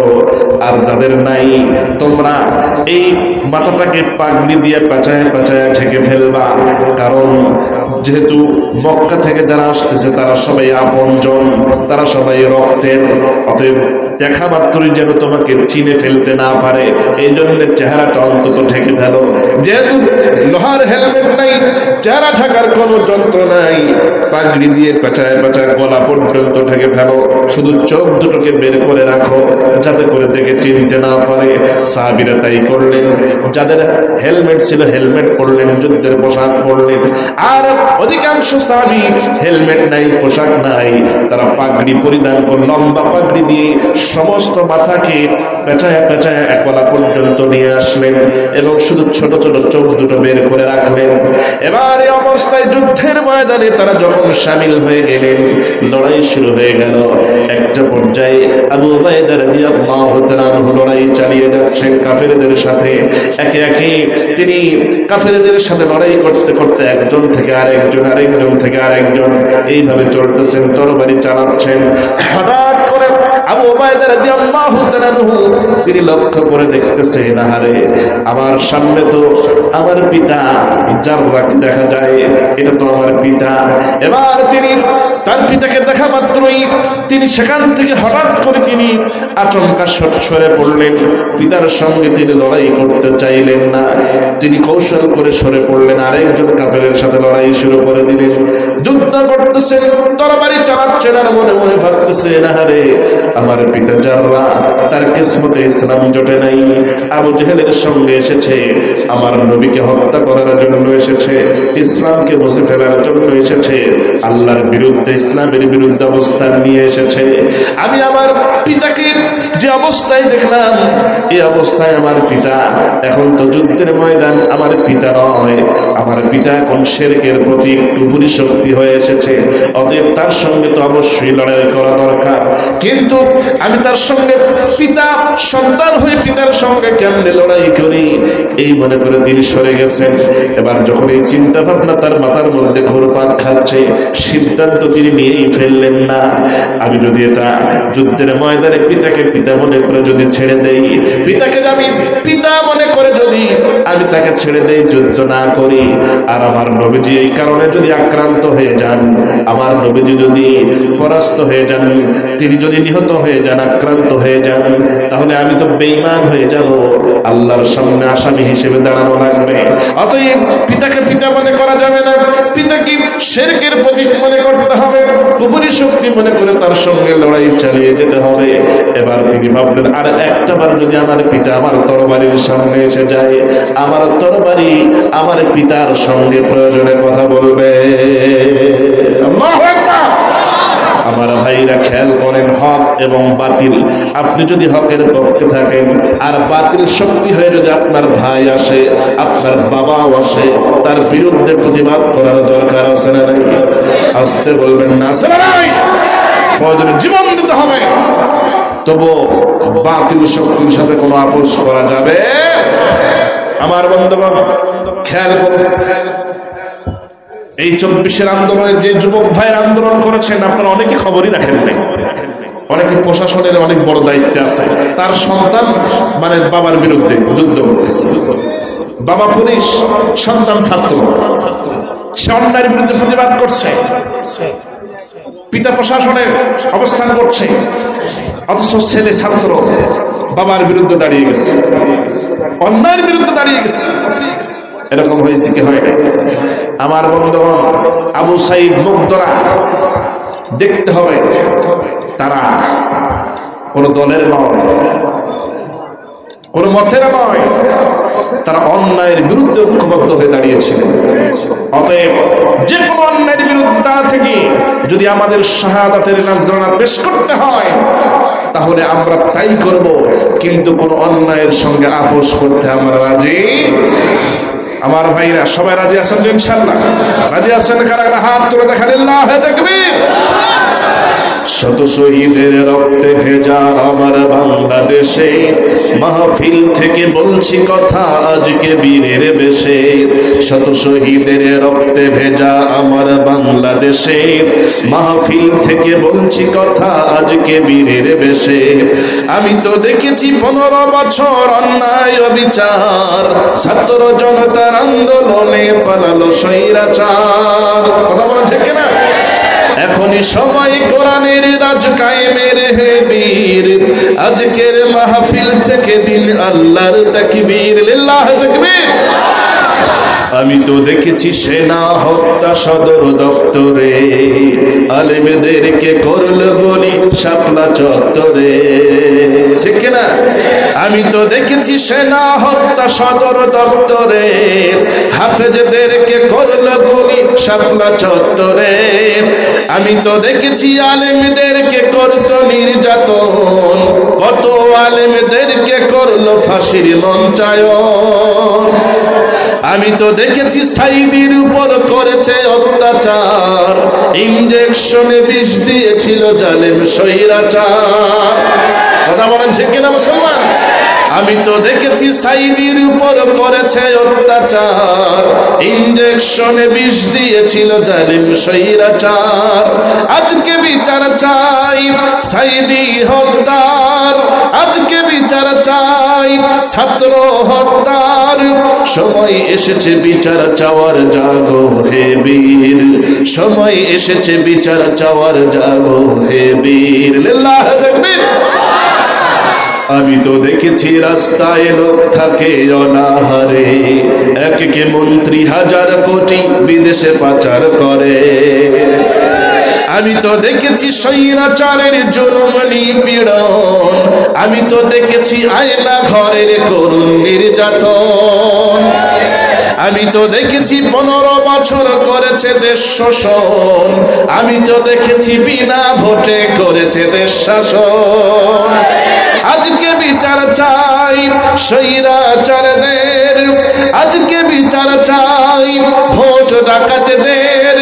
সময় এসেছে বিচার চাওয়ার, জাগো হে বীর, সময় এসেছে বিচার চাওয়ার, জাগো হে বীর, লিল্লাহি তাকবীর, লিল্লাহি তাকবীর।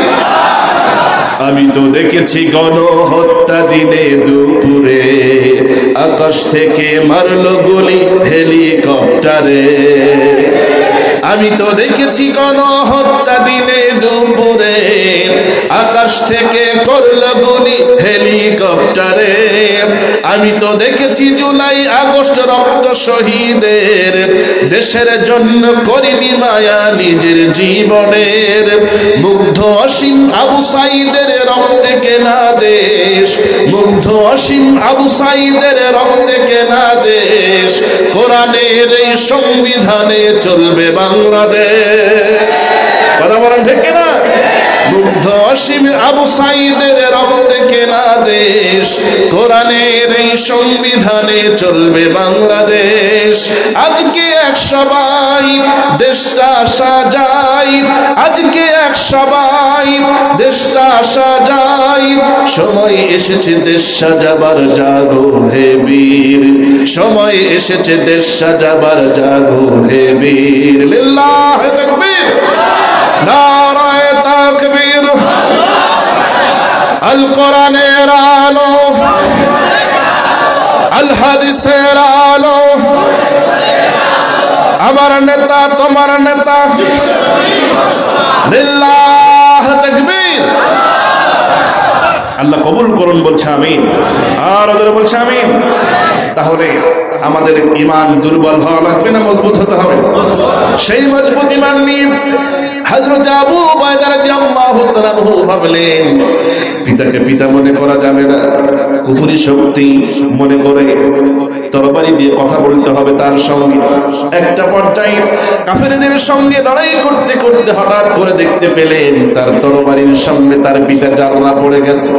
এবার আর তিনি দেরি করলেন না, এবার তিনি আল্লাহু আকবার বলে এক আঘাত করলেন পিতার গর্দান বরাবর। সঙ্গে সঙ্গে তার তরবারির আঘাতে তার পিতা জারনার মাথাটা, মস্তকটা কেটে জমিনে গড়াগড়ি যেতে লাগলো। এই অবস্থায় হযরত আবু উবাইদা রাদিয়াল্লাহু তাআলা তরবারিটা ছিটকে ফেলে দিলেন, চিৎকার করে উঠলেন আর তরবারিটা ছুঁড়ে ফেলে দিয়ে একটা দৌড় মারলেন। এক দৌড়ে বদরের সীমানার বাইরে চলে গিয়ে পাহাড়ের একটা পাদদেশে গোড়ায় বসে তিনি বাচ্চা ছেলের মতো ডুকরে ডুকরে কাঁদতেছেন আর ভাবতেছেন, বলতেছেন, আহারে আমার এই হাত দিয়ে আমার জন্মদাতা পিতার গর্দানটা উড়াইয়া দিলেন। এই মনে করতে করে কাঁদতেছেন আর বলতেছেন চিৎকার করে। এবং তিনি ওই ময়দানের বাইরে যাওয়ার কারণ একটাই, তিনি চিৎকার করে কাঁদতে পারবেন না, মনের কথাগুলো তিনি বলতে পারবেন না। চিৎকার করে কাঁদতেছেন, কেউ তার কান্না যাতে শুনতে না পায়, এই জন্য তিনি পাহাড়ের পাদদেশে চলে গেছেন।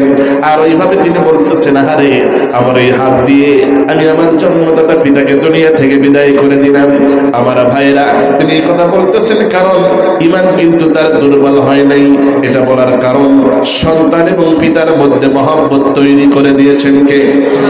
মহব্বত আছে না নাই? এই মহব্বতের কারণে তিনি কাঁদতেছেন, কিন্তু ঈমানের দুর্বলতা তার ভিতরে নাই। মজবুত ঈমান ঠিকই আছে, শুধু সন্তান পিতার মধ্যে যে মহব্বত, এই মহব্বতের কারণে তিনি কান্নাকাটি করতেছেন। একটা পর্যায়ে যুদ্ধের ময়দানে যখন যুদ্ধ শেষ হয়ে যায়, এবার আমার নবীজি সকলকে ডাকলেন যুদ্ধের ময়দানের অবস্থানটা জানার জন্য। সাহাবায়ে কেরাম বলতেছেন, ইয়া রাসূলুল্লাহ, আমরা মুসলমানদের 14 জন শাহাদাত বরণ করেছেন, কাফেরদের ভিতরে 17 জন নিহত হয়েছে, 17 জনকে আমরা আবার বন্দীও করেছি। আমার নবীজি এইসব তথ্যগুলো নিচ্ছেন। নবীজি বলতেছেন, তাহলে বন্দী কারা কারা? নবীজির সামনে সব বন্দীদের তালিকা বলা হয়, এমনকি বলা হয়, ইয়া রাসূলুল্লাহ, আপনার মেয়ের জামাইও আছে, আপনার আপন চাচাও ধরা পড়েছে। কি ধরা পড়ছে? আপন চাচা, মেয়ের জামাইও। হযরত আব্বাস তখন ইসলাম কবুল করে নাই। এই হযরত আব্বাস এই সময় বদরে আসছে আমার নবীজির বিরুদ্ধে, এবং রওনা করার পূর্বে আবু জাহেলকে বলেছে, শোনো আবু জাহেল, তোমারও সুদের ব্যবসা, আমারও সুদের ব্যবসা, আমরা অর্থ করি, আমাদের কম নেই। অতএব শোনো, এই যে 1000 সৈন্য আমরা যাচ্ছি আক্রমণ করার জন্য, ভাতিজা মুহাম্মদের দলকে নিশ্চিহ্ন করার জন্য, এই 1000 সৈন্য এবং তাদের উট, দুম্বা এবং সাথে আরো যা প্রাণী আছে, এই সবার 10 দিনের যত খরচ আমি আব্বাস ইবনে আব্দুল মুত্তালিব দিয়ে দিব। আচ্ছা বলেন তো, 1000 মানুষ, আবার সাথে উট, দুম্বা, আরো প্রাণী, সবার খরচ 10 দিনের, মনে হয় খুব কম নাকি? আরে মানুষ এক বেলা 1000 মানুষকে খাওয়াতে গিয়ে হিমশিম খেয়ে যায়, 10 দিন আগের থেকে প্রস্তুতি নেয়, তারপরেও ভুল হয়ে যায়, মানে যে শর্ট খেয়ে যায়। কথা বলে ঠিক কিনা? অথচ 10 দিনের 1000 এই সৈন্য সবকিছু, আবার পশুদের খাবার মানুষের চাইতে পশু কম খায় না বেশি খায়? চিন্তা করেন, এগুলো মানে হযরত আব্বাস তিনি এগুলো বরাদ্দ করেছেন। সেই আব্বাস তিনিও বন্দী হয়েছে।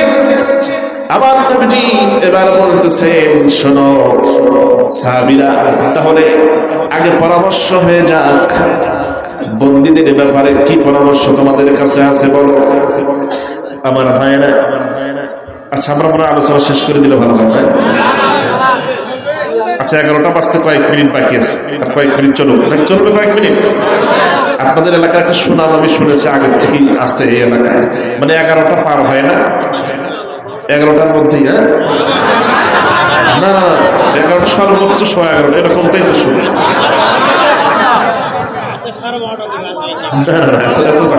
শোনেন, ফজরের নামাজ পড়তে হবে না? পড়তে হবে। বিশেষ করে ব্যবসায়ী যারা আছেন তাদের তো বিশ্রাম প্রয়োজন। ঘুম নামক নিয়ামত, এটা আল্লাহ পাক দিয়েছেন বান্দার বিশ্রামের জন্য। তো এইটা যদি আমরা মানে ত্যাগ করি, তারপরের দিনে আসলে কাজে কর্মে এনার্জি আসবে না শরীরের ভিতরে। আচ্ছা চেষ্টা থাক, কয়েক মিনিট চলতে থাক। আমার ভাইরা খেয়াল করুন, এবার আমার নবীজি যখন বলতেছেন, সাহাবীরা রে আমাকে তাহলে পরামর্শ দাও, বন্দীদের ব্যাপারে কি করা যায়। প্রথমে গেলেন হযরত ওমরের কাছে, বললেন, ওমর রে তোমার কাছে কি পরামর্শ আছে? হযরত ওমর ফারুক রাদিয়াল্লাহু তাআলা আনহু বলেন, ইয়া রাসূলুল্লাহ, আমাকে যদি আপনি বলেন তাহলে আমি বলবো, আগে আমি তরবারি নিয়ে খাত্তাবের ছিল ওমর দাঁড়িয়ে থাকলাম, আমার সামনে আমার যত আত্মীয় স্বজন আছে আমার সামনে দেন, যারা আপনাকে হত্যা করার জন্য আসছে, আল্লাহর বিরুদ্ধে এসেছে, ইসলামের বিরুদ্ধে এসেছে, এই বদরে আমি আমার আত্মীয় স্বজনকে এই তরবারি দিয়ে তাদের দেহ থেকে মাথাটা আলাদা করে দেব। আর আলীর হাতে একটা তরবারি দিয়ে দেন, আলীর যত আত্মীয় স্বজন আছে আলী তার নিজের হাতে ওই ইসলামের দুশমনদের, আপনি নবীর দুশমনদের মাথা আলাদা করে দেবে। এইরকম করে যার যার আত্মীয় স্বজন তার কাছে দেন, তারাই ফয়সালাটা করে দিক, কোন সাহসে আপনি নবীকে হত্যা করতে আসছে, আপনি নবীকে হত্যা করতে আসছে, ইসলামকে বিদায় করার জন্য আসছে, মুছে দেওয়ার জন্য আসছে। আবার নবী এবার হযরত ওমর ফারুক রাদিয়াল্লাহু তাআলা আনহুর কথা শুনে হযরতে আলীর কাছে এবার চলে গেলেন, কারণ নবীজি তো মতামত নিতেছেন, কি নিতেছেন, যে যা তার মনের ইচ্ছা মতো বাক স্বাধীনতা এটা প্রকাশ করতেই পারে, কথা বলো ঠিক, বলতেই পারে, মতামত দিতেই পারে। যদিও একটা সময় আমাদের মতামত দেওয়ার কোনো কায়দা ছিল না, কিন্তু ইসলাম এটা সমর্থন করে না, মতামত দিতেই হবে, বলতে দিতেই হবে, যা হয় হোক। নবীজি বললেন, আচ্ছা আমার ঠিক আছে, তোমারটা শুনলাম, এবার আলী তোমার মতামত জানতে চাই, বন্দীদের ব্যাপারে তোমার কাছে কি পরামর্শ আছে। এবার হযরত আলী রাদিয়াল্লাহু তাআলা আনহু বলেন, ইয়া রাসূলুল্লাহ, আমাকে যদি আপনি বলেন তাহলে আমি বলবো, এই বন্দীদের হাত পা বেঁধে একটা জঙ্গলের মধ্যে ছেড়ে দেওয়া হোক, আর এই জঙ্গলের চতুর্পাশে আগুন লাগায় দেওয়া হোক, এদের পুড়ায় শেষ করে দেওয়া হোক। কারণ যারা নবী হত্যা করার জন্য আসে, আল্লাহর ইসলামকে মুছে ফেলার জন্য আসে, তাদের দুনিয়াতে বেঁচে থাকার কোনো অধিকার নাই। আমার নবীজি বললেন ঠিক আছে, ঠিক আছে, তোমারটাও শুনলাম রে আলী। এবার আমার নবীজি বলতেছেন ওসমান তোমার কাছে কি পরামর্শ? হযরত ওসমান রাদিয়াল্লাহু তাআলা আনহু পরামর্শ দিলেন। এবার নবীজি হযরত আবু বকর রাদিয়াল্লাহু তাআলা আনহুর কাছে সর্বশেষে গেলেন। বেশ কয়েকজনের কাছে শোনার পরে এবার হযরত আবু বকর রাদিয়াল্লাহু তাআলা আনহু বলতেছেন ইয়া রাসূলুল্লাহ, আমাকে যদি আপনি পরামর্শ দিতে বলেন তাহলে আমি বলবো তাদেরকে পোড়ানোর দরকার নাই, হত্যা করার দরকার নাই, তাদের জন্য রক্তপণ মুক্তিপণ হিসেবে অর্থ নিয়ে তাদেরকে ছেড়ে দেওয়া হোক।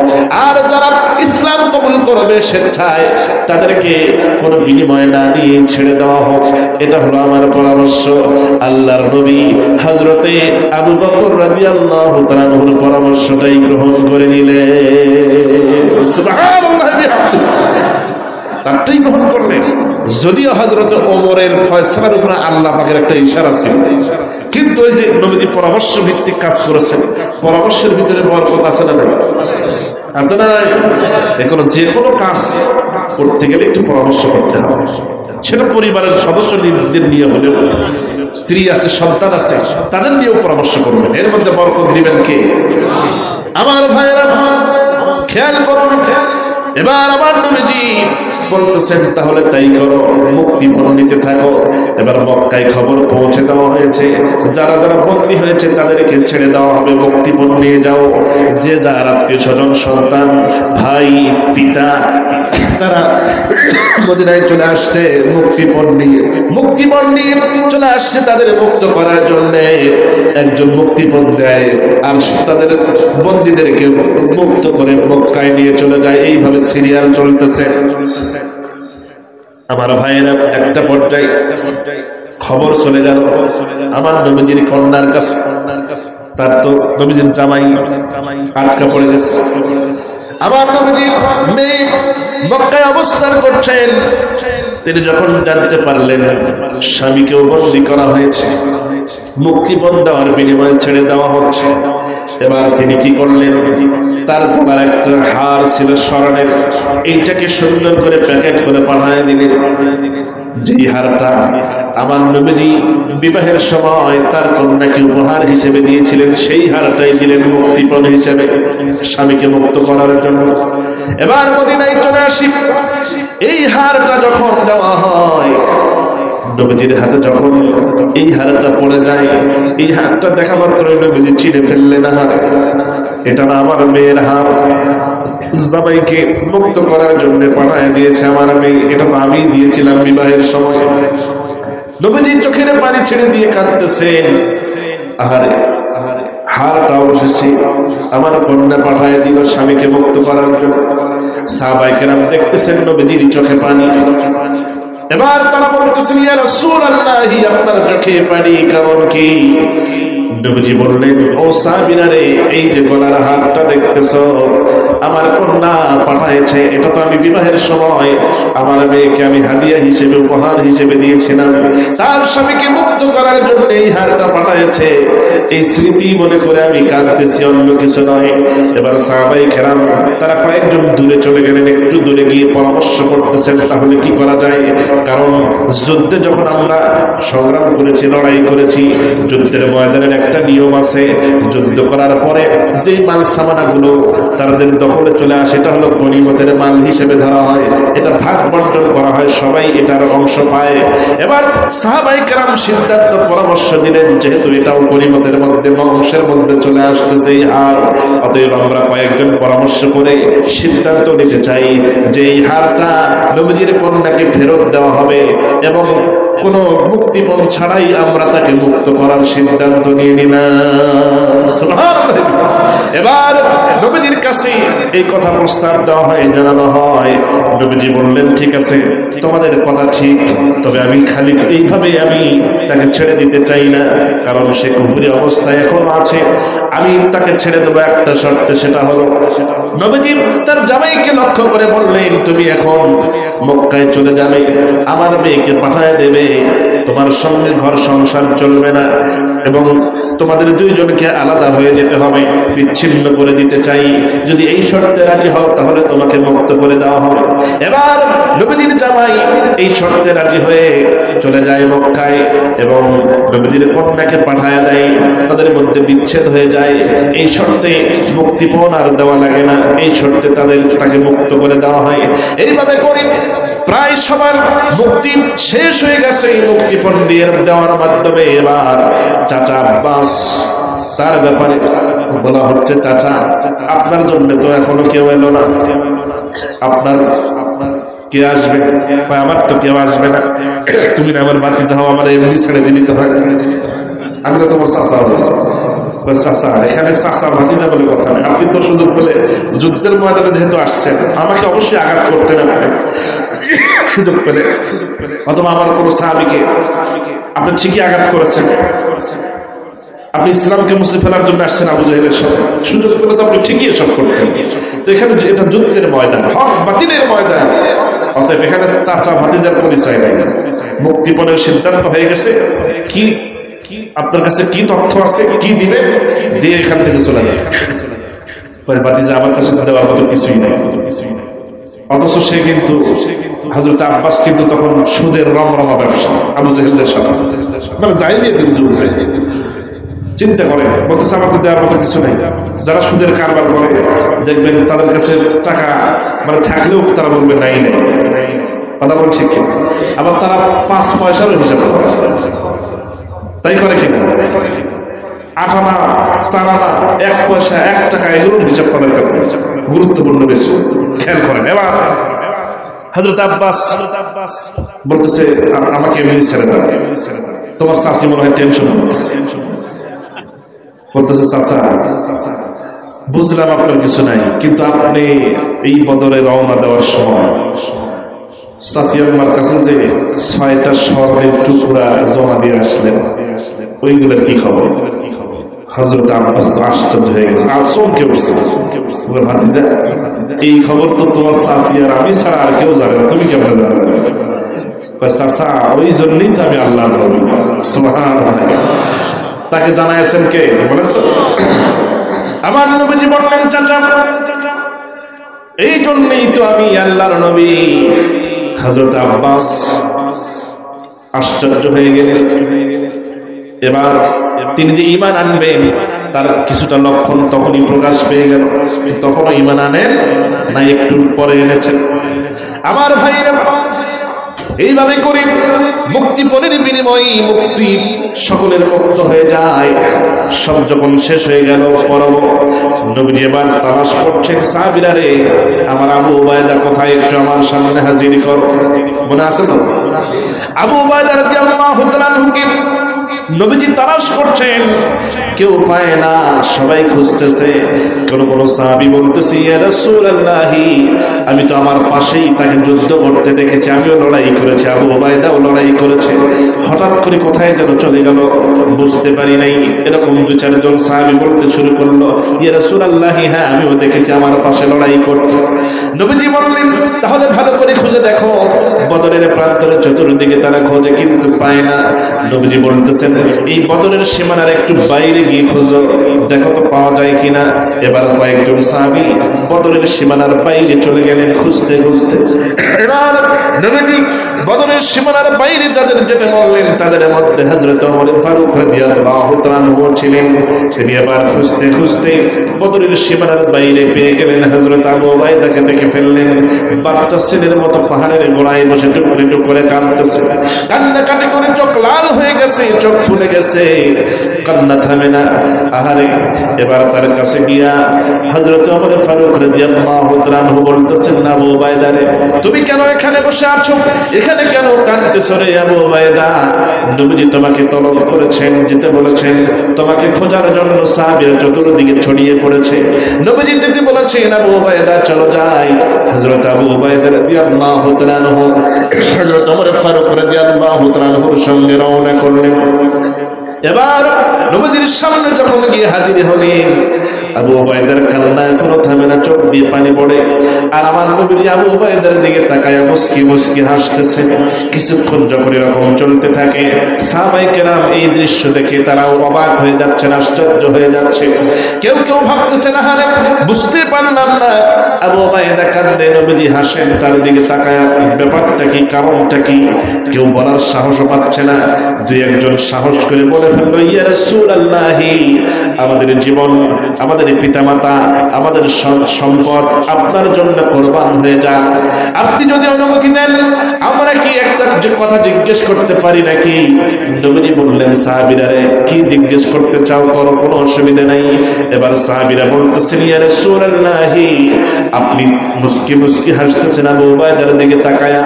আর আবু উবাইদা, তাকে দেখে মনে হচ্ছে তার কান্না অনেক আগে থেকেই তার কান্না শুরু হয়ে গেছে। তার চেহারার দিকে তাকালেই বোঝা যায় কি হয়েছে আবু উবাইদার। তার তো কোনো ক্ষতস্থান দেখি না, তার কোনো আঘাত শরীরে নাই, অথচ সে কাঁদতেছে। ব্যাপারটা বুঝলাম না, সে কাঁদে আর আপনি তার দিকে তাকায় হাসেন। আমরা এখনো রহস্য বুঝতে পারছি না। যদি দয়া করে বলতেন তাহলে আমাদের মনটা ভালো লাগতো, মনকে বুঝ দিতে পারতাম। এখন আমরা বুঝে উঠতে পারি না আসল ঘটনা কি। আমার নবীজি বলতেছেন, সাহাবীরা রে, শুনে রাখো, আমি যা জানি তোমরা তা জানো না, আমাকে যা জানানো হয় তোমাদেরকে তা জানানো হয় না। শুনে রাখো, জিবরাইল কিছুক্ষণ আগে এসেছিল, আমার কাছে এসে পয়গাম দিয়ে গেছে, একটা সুসংবাদ দিয়ে গেছে, সেটা হলো আবু উবাইদার জন্য। শোনো সাহাবীরা, এই বদরের প্রান্তরে তোমরা সবাই লড়াই করেছো, যুদ্ধ করেছো, জিহাদ করেছো। আবু উবাইদাও যুদ্ধ করেছে, কিন্তু আবু উবাইদা কি করেছে তোমরা একটু ভালো করে শুনে নাও। আবু উবাইদা লড়াই করতেছে, যুদ্ধ করতেছে, আর তার পিতা জাররা, সেও এসেছে আমি নবীকে হত্যা করার জন্য, ইসলামকে দুনিয়াতে মুছে ফেলার জন্য, দুনিয়া থেকে মুছে ফেলার জন্য আবু জেহেলের সঙ্গে এসেছে। এবং সে যুদ্ধ করতে করতে আবু উবাইদার সামনে পড়ে গেছে, কিন্তু তার পিতা আবু উবাইদাকে চিনতে পারে নাই। কারণ তোমাদের যাদের হেলমেট নাই সবার তো চেহারাটা পাগড়ি দিয়ে ঢাকা, শুধু চোখ বের করা। এই জন্য নিজের আত্মীয় স্বজনরা কেউ সহজে চিনতে পারে নাই। এটাই হলো কৌশল। কেউ চিনে নিতে পারে নাই যে এটা আমার সন্তান, এটা আমার ভাই, এটা আমার ভাতিজা। এটা চেনা সহজ ছিল না। আবু উবাইদার সামনে তার পিতা জাররা পড়ে গেছে। প্রথমবার সে ফিরে এসেছে, কিন্তু তার ঈমান তাকে দ্বিতীয়বার ফেরাতে পারে নাই। এবার ঈমানের বলে বলিয়ান হয়ে তেজোদ্দীপ্ত ঈমান বুকে ধারণ করে আবু উবাইদা এবার ইসলামের পক্ষে তরবারিটা উঁচু করে আল্লাহর দ্বীন ইসলামকে প্রাধান্য দিয়ে, আমি রাসূলকে প্রাধান্য দিয়ে, নিজের পিতাকে পিতা না মনে করে, যুদ্ধের ময়দানে নিজের পিতাকে বাতিল মনে করে, কুফরি শক্তি মনে করে, এক আঘাতে আল্লাহু আকবার ধ্বনি উচ্চারণ করে তরবারি দিয়ে একটা আঘাত করে তার পিতার গর্দানটা নামায়া দিয়েছে। নিজের পিতা, জন্মদাতা পিতা জাররার দেহ থেকে মাথাটা আলাদা করে দিয়েছে। আল্লাহ রাব্বুল আলামিনের কাছে এই কাজটা এত পছন্দ হয়ে গেছে, আল্লাহর আরশ খুশি হয়ে গেছে। আল্লাহ রাব্বুল আলামিন এতই খুশি হয়ে গেছে, এতই তার পছন্দ হয়ে গেছে এই কাজটা। এজন্য আল্লাহ পাক জানায় দিয়েছেন জিবরাইলের মাধ্যমে, জিবরাইল যাও আমার নবীজিকে পয়গাম পৌঁছায় দাও। আবু উবাইদা আমি আল্লাহকে প্রাধান্য দিয়েছে, আমার দ্বীনকে প্রাধান্য দিয়েছে, আমার নবীকে আগে অগ্রাধিকার দিয়েছে, এবং পিতাকে পিতা মনে না করে বাতিল মনে করে তরবারি চালায়া দিয়েছে তার গর্দানে, এবং দুনিয়া থেকে বিদায় করে দিয়েছে। আমি আল্লাহর কাছে আবু উবাইদার এই আমলটা, এই ভালো আমলটা এত পছন্দ হয়ে গেছে, আবু উবাইদার জন্য সুসংবাদ নিয়ে যাও রে জিবরাইল। আমি আল্লাহ পাক দুনিয়াতে জীবিত থাকা অবস্থায় আবু উবাইদাকে জান্নাতের সুসংবাদ দিয়ে দিলাম। আমার ভাইরা, দুনিয়াতে 10 জন জান্নাতের সুসংবাদ যারা পেয়েছেন, আশায় মুবাশশারা যাদের বলা হয়, 10 জন জান্নাতের সুসংবাদ প্রাপ্ত সাহাবী, তার মধ্যে একজন হলেন আবু উবাইদা ইবনুল জাররাহ রাদিয়াল্লাহু তাআলা। সুবহানাল্লাহ বলে। আমার ভাইরা, তাহলে তার ভিতরে ঈমানটা কি দুর্বল ছিল না মজবুত? তিনি যখন তার পিতার সামনে এসেছে, দুর্বল হয়ে যাবেন ভেবে তিনি আল্লাহর নামে তাকবীরের আওয়াজ দিলেন, উচ্চারণ করে তার গর্দান বরাবর মেরে দিলেন। এবং আল্লাহর নামের আওয়াজ যদি কেউ দেয়, নারায়ে তাকবীর আল্লাহু আকবার যদি কেউ উচ্চারণ করে, তার দিল, তার ঈমানটা ওই মুহূর্তে মজবুত করে দেন কে? লিল্লাহি তাকবীর। আমাদের আওয়াজই হলো এইটাই আমাদের পাওয়ার, এটাই আমাদের শক্তি, অন্য কোনো শক্তি নাই। আচ্ছা বলেন তো, এই পৃথিবীতে ইসলামের ইতিহাস খেয়াল করেন, যতগুলো যুদ্ধ হয়েছে কাফেরদের সঙ্গে মুসলমানদের, কাফেরদের চাইতে মুসলমানদের সৈন্য সংখ্যা বেশি ছিল না কম ছিল? কম ছিল না বেশি ছিল? সবসময় তাও কম। কেমন মানে এত কম যা বলার বাহিরে। অস্ত্র শস্ত্র বেশি ছিল না কম ছিল? তারপরে মুসলমানদের বিজয় দিয়েছেন কে? আল্লাহ বিজয় দিয়েছেন। তাদের শক্তি অস্ত্র নয়, তাদের শক্তি সংখ্যা নয়, তাদের শক্তি হচ্ছে মজবুত ঈমান আর হচ্ছে আল্লাহু আকবারের ধ্বনি।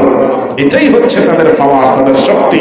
জিহাদের ময়দানে যখন আল্লাহু আকবার ধ্বনি উচ্চারণ করে, যখন সাহাবায়ে কেরাম ঝাঁপিয়ে পড়েছেন, কাফেরদের অন্তরের ভিতরে কাঁপুনি ধরেছে এবং তাদের হাত থেকে, অনেকের হাত থেকে তরবারিগুলো ঝরঝর করে পড়ে গেছে। অতএব আল্লাহু আকবারের মধ্যে পাওয়ার আছে না নাই? শুধু তাই নয়, আমার ভাইরা, আমার নবীজিকেও আল্লাহ পাক বলছেন, ইয়া আইয়ুহাল মুদাসসির কুম ফাআনযির ওয়া রাব্বাকা ফাকাব্বির। হে নবী, আপনি আপনার রবের বড়ত্ব, শ্রেষ্ঠত্ব ঘোষণা করুন, আপনার রবের নামে আপনি তাকবীর দিন।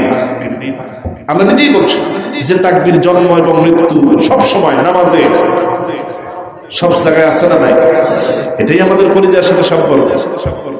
পার্শ্ববর্তী দেশ, বন্ধু দেশ ভারত আজকে বাংলাদেশকে গ্রাস করে নিতে চায়। আপনারা সীমান্ত এলাকার মানুষ, কিছু কিছু সীমান্তে আমরা দেখতে পাচ্ছি তারা কিন্তু আজকে প্রতিবাদ করতেছে। ইতিপূর্বে প্রতিবাদ করার সাহস পায় নাই। এখন ভারত কিন্তু অনেক বর্ডার অঞ্চলে তার মতো জানু হয়ে আছে। কথা বলা ঠিক না? তারা যদি, অনেক মন্ত্রীরা অতি উৎসাহী হয়ে বক্তব্য দিচ্ছে যে বাংলাদেশটারে কয়েকদিনের মধ্যেই দখল করে নেওয়া সম্ভব। তারা এই ইতিহাস জানে না যে মুসলমানেরা সংখ্যার পরোয়া করে না। তোমরা কত বড় রাষ্ট্র ওইটা দেখবে না, তোমাদের কত অস্ত্র আছে ওই হিসাব করবে না। তারা শুধু দেশের স্বাধীনতা সার্বভৌমত্ব রক্ষার স্বার্থে তারা তখন দল দেখবে না, কে কোন দল করে ওইটা আলাদা হিসাব। কিন্তু স্বাধীনতা সার্বভৌমত্ব ইসলাম রক্ষার্থে, জনপদ রক্ষার্থে সবাই সব দল মানে ভেদাভেদ ভুলে, কে মাজার পূজারী, কে আবার আপনার হকপন্থী, কে বাতিলপন্থী, এইগুলো ফতোয়াবাজি করবে না, বরং ওই সময় ঐক্যবদ্ধ হয়ে তোমাদের বিরুদ্ধে দাঁড়িয়ে যাবে। তাদের বল তখন অস্ত্র নয়, তাদের বল জনসংখ্যা নয়, তাদের বল ঈমান আর তাকবীরের আওয়াজ।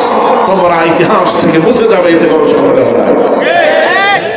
আমার ভাইরা, সেই মজবুত ঈমান আল্লাহ পাক আমাদের ভিতরে পয়দা করুন বলছে। আমি আমার বন্ধুগণ, আমি এখন এই মুহূর্তে আলোচনা শেষ করতে চাচ্ছি। তাহলে তাকবীরের আওয়াজ কি আসতে হবে না জোরে? এই তাকবীরের আওয়াজটা একটু দিয়েই আমি শেষ করতে চাচ্ছি। লিল্লাহি তাকবীর, লিল্লাহি তাকবীর। যদি তোমাদের হিংসার আগুনে জ্বলে পুড়ে হয়ে ছাই, যদি তোমাদের আক্রোশ ঝরে চুরমার হয়ে যায়, যদি তোমাদের পথের কাটা মনে করো আমাদের, ষড়যন্ত্রের জাল বনে নাও প্রস্তুতি যুদ্ধে, যদি আমাদের ফাঁদে আটকাতে খোঁজো নানান উপায়, যদি আমাদের ফাঁদে আটকাতে খোঁজো নানান উপায়, সোজা পথে হেরে বাঁকা পথে নাও চাতুরীর আশ্রয়, যদি পৃথিবীর প্রতিটি কণায় গড়ে তোলো কারাগার, যদি আমাদের সর্বরসদের বন্ধ করো দ্বার, যদি পৃথিবীর প্রতিটি কণায় গড়ে তোলো কারাগার, যদি আমাদের সর্বরসদের বন্ধ করো দ্বার, যদি বুলেটের আঘাতে বসতি কেঁপে ওঠে থর থর, তবু স্লোগানে একটাই ধরি তুলব বারবার, নারায়ে তাকবীর, আল্লাহু আকবার, নারায়ে তাকবীর, আল্লাহু আকবার, নারায়ে তাকবীর, আল্লাহু আকবার, নারায়ে তাকবীর। গুম হয়ে গেছে ভাই তবু পথ চেয়ে থাকি বসে, শহীদ আবরার হয়ে সে যদি ফিরে আসে, পিতা মাতা হারিয়ে ও বুঝ শিশুকে দেখায়, বিচার করো প্রভু আমি নালিশ দিয়ে যাই। নরপিচাস সীমারের দল জানো নাই খবর, আমরা তো সেই উত্তর সুরি বেলাল সুমায়ার। মুমিনের কাছে ইমানের চেয়ে দামি নেই কিছু আর, শত আঘাতেও তাকবীর ধ্বনি তুলব বারে বার। নারায়ে তাকবীর আল্লাহু আকবার, নারায়ে তাকবীর আল্লাহু আকবার, নারায়ে তাকবীর আল্লাহু আকবার, নারায়ে তাকবীর। মেরেছ অনেক, সয়েছি ব্যথা, ঝরেছে রক্ত কত, তবু জিহাদের ডাক আসে যদি না শুকাতেই ক্ষত। ঘরে বসে কেউ রইব না কঠুন অজুহাতে, যাব রাজপথে জীবন বিলাতে আলী হামজার মতো। কথা বলা ঠিক কিনা? মেরেছ অনেক, সয়েছি ব্যথা, ঝরেছে রক্ত কত, তবু জিহাদের ডাক আসে যদি না শুকাতেই ক্ষত। ঘরে বসে কেউ রইব না কঠুন অজুহাতে, যাব রাজপথে জীবন বিলাতে আলী হামজার মতো। মুসলমানের প্রতিটি ঘরে জেগে আছে তিতুমির, প্রয়োজনে ফের বাঁশের কেল্লা গড়বে নবীন বীর।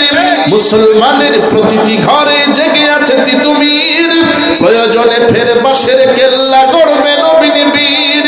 ভুলে যাব দলকে কোন মতের একজনই রাহবার, একটাই সেই স্লোগান হবে আল্লাহু আকবার। নারায়ে তাকবীর আল্লাহু আকবার, নারায়ে তাকবীর আল্লাহু আকবার, নারায়ে তাকবীর আল্লাহু আকবার, নারায়ে তাকবীর আল্লাহু আকবার, নারায়ে তাকবীর নারায়ে তাকবীর।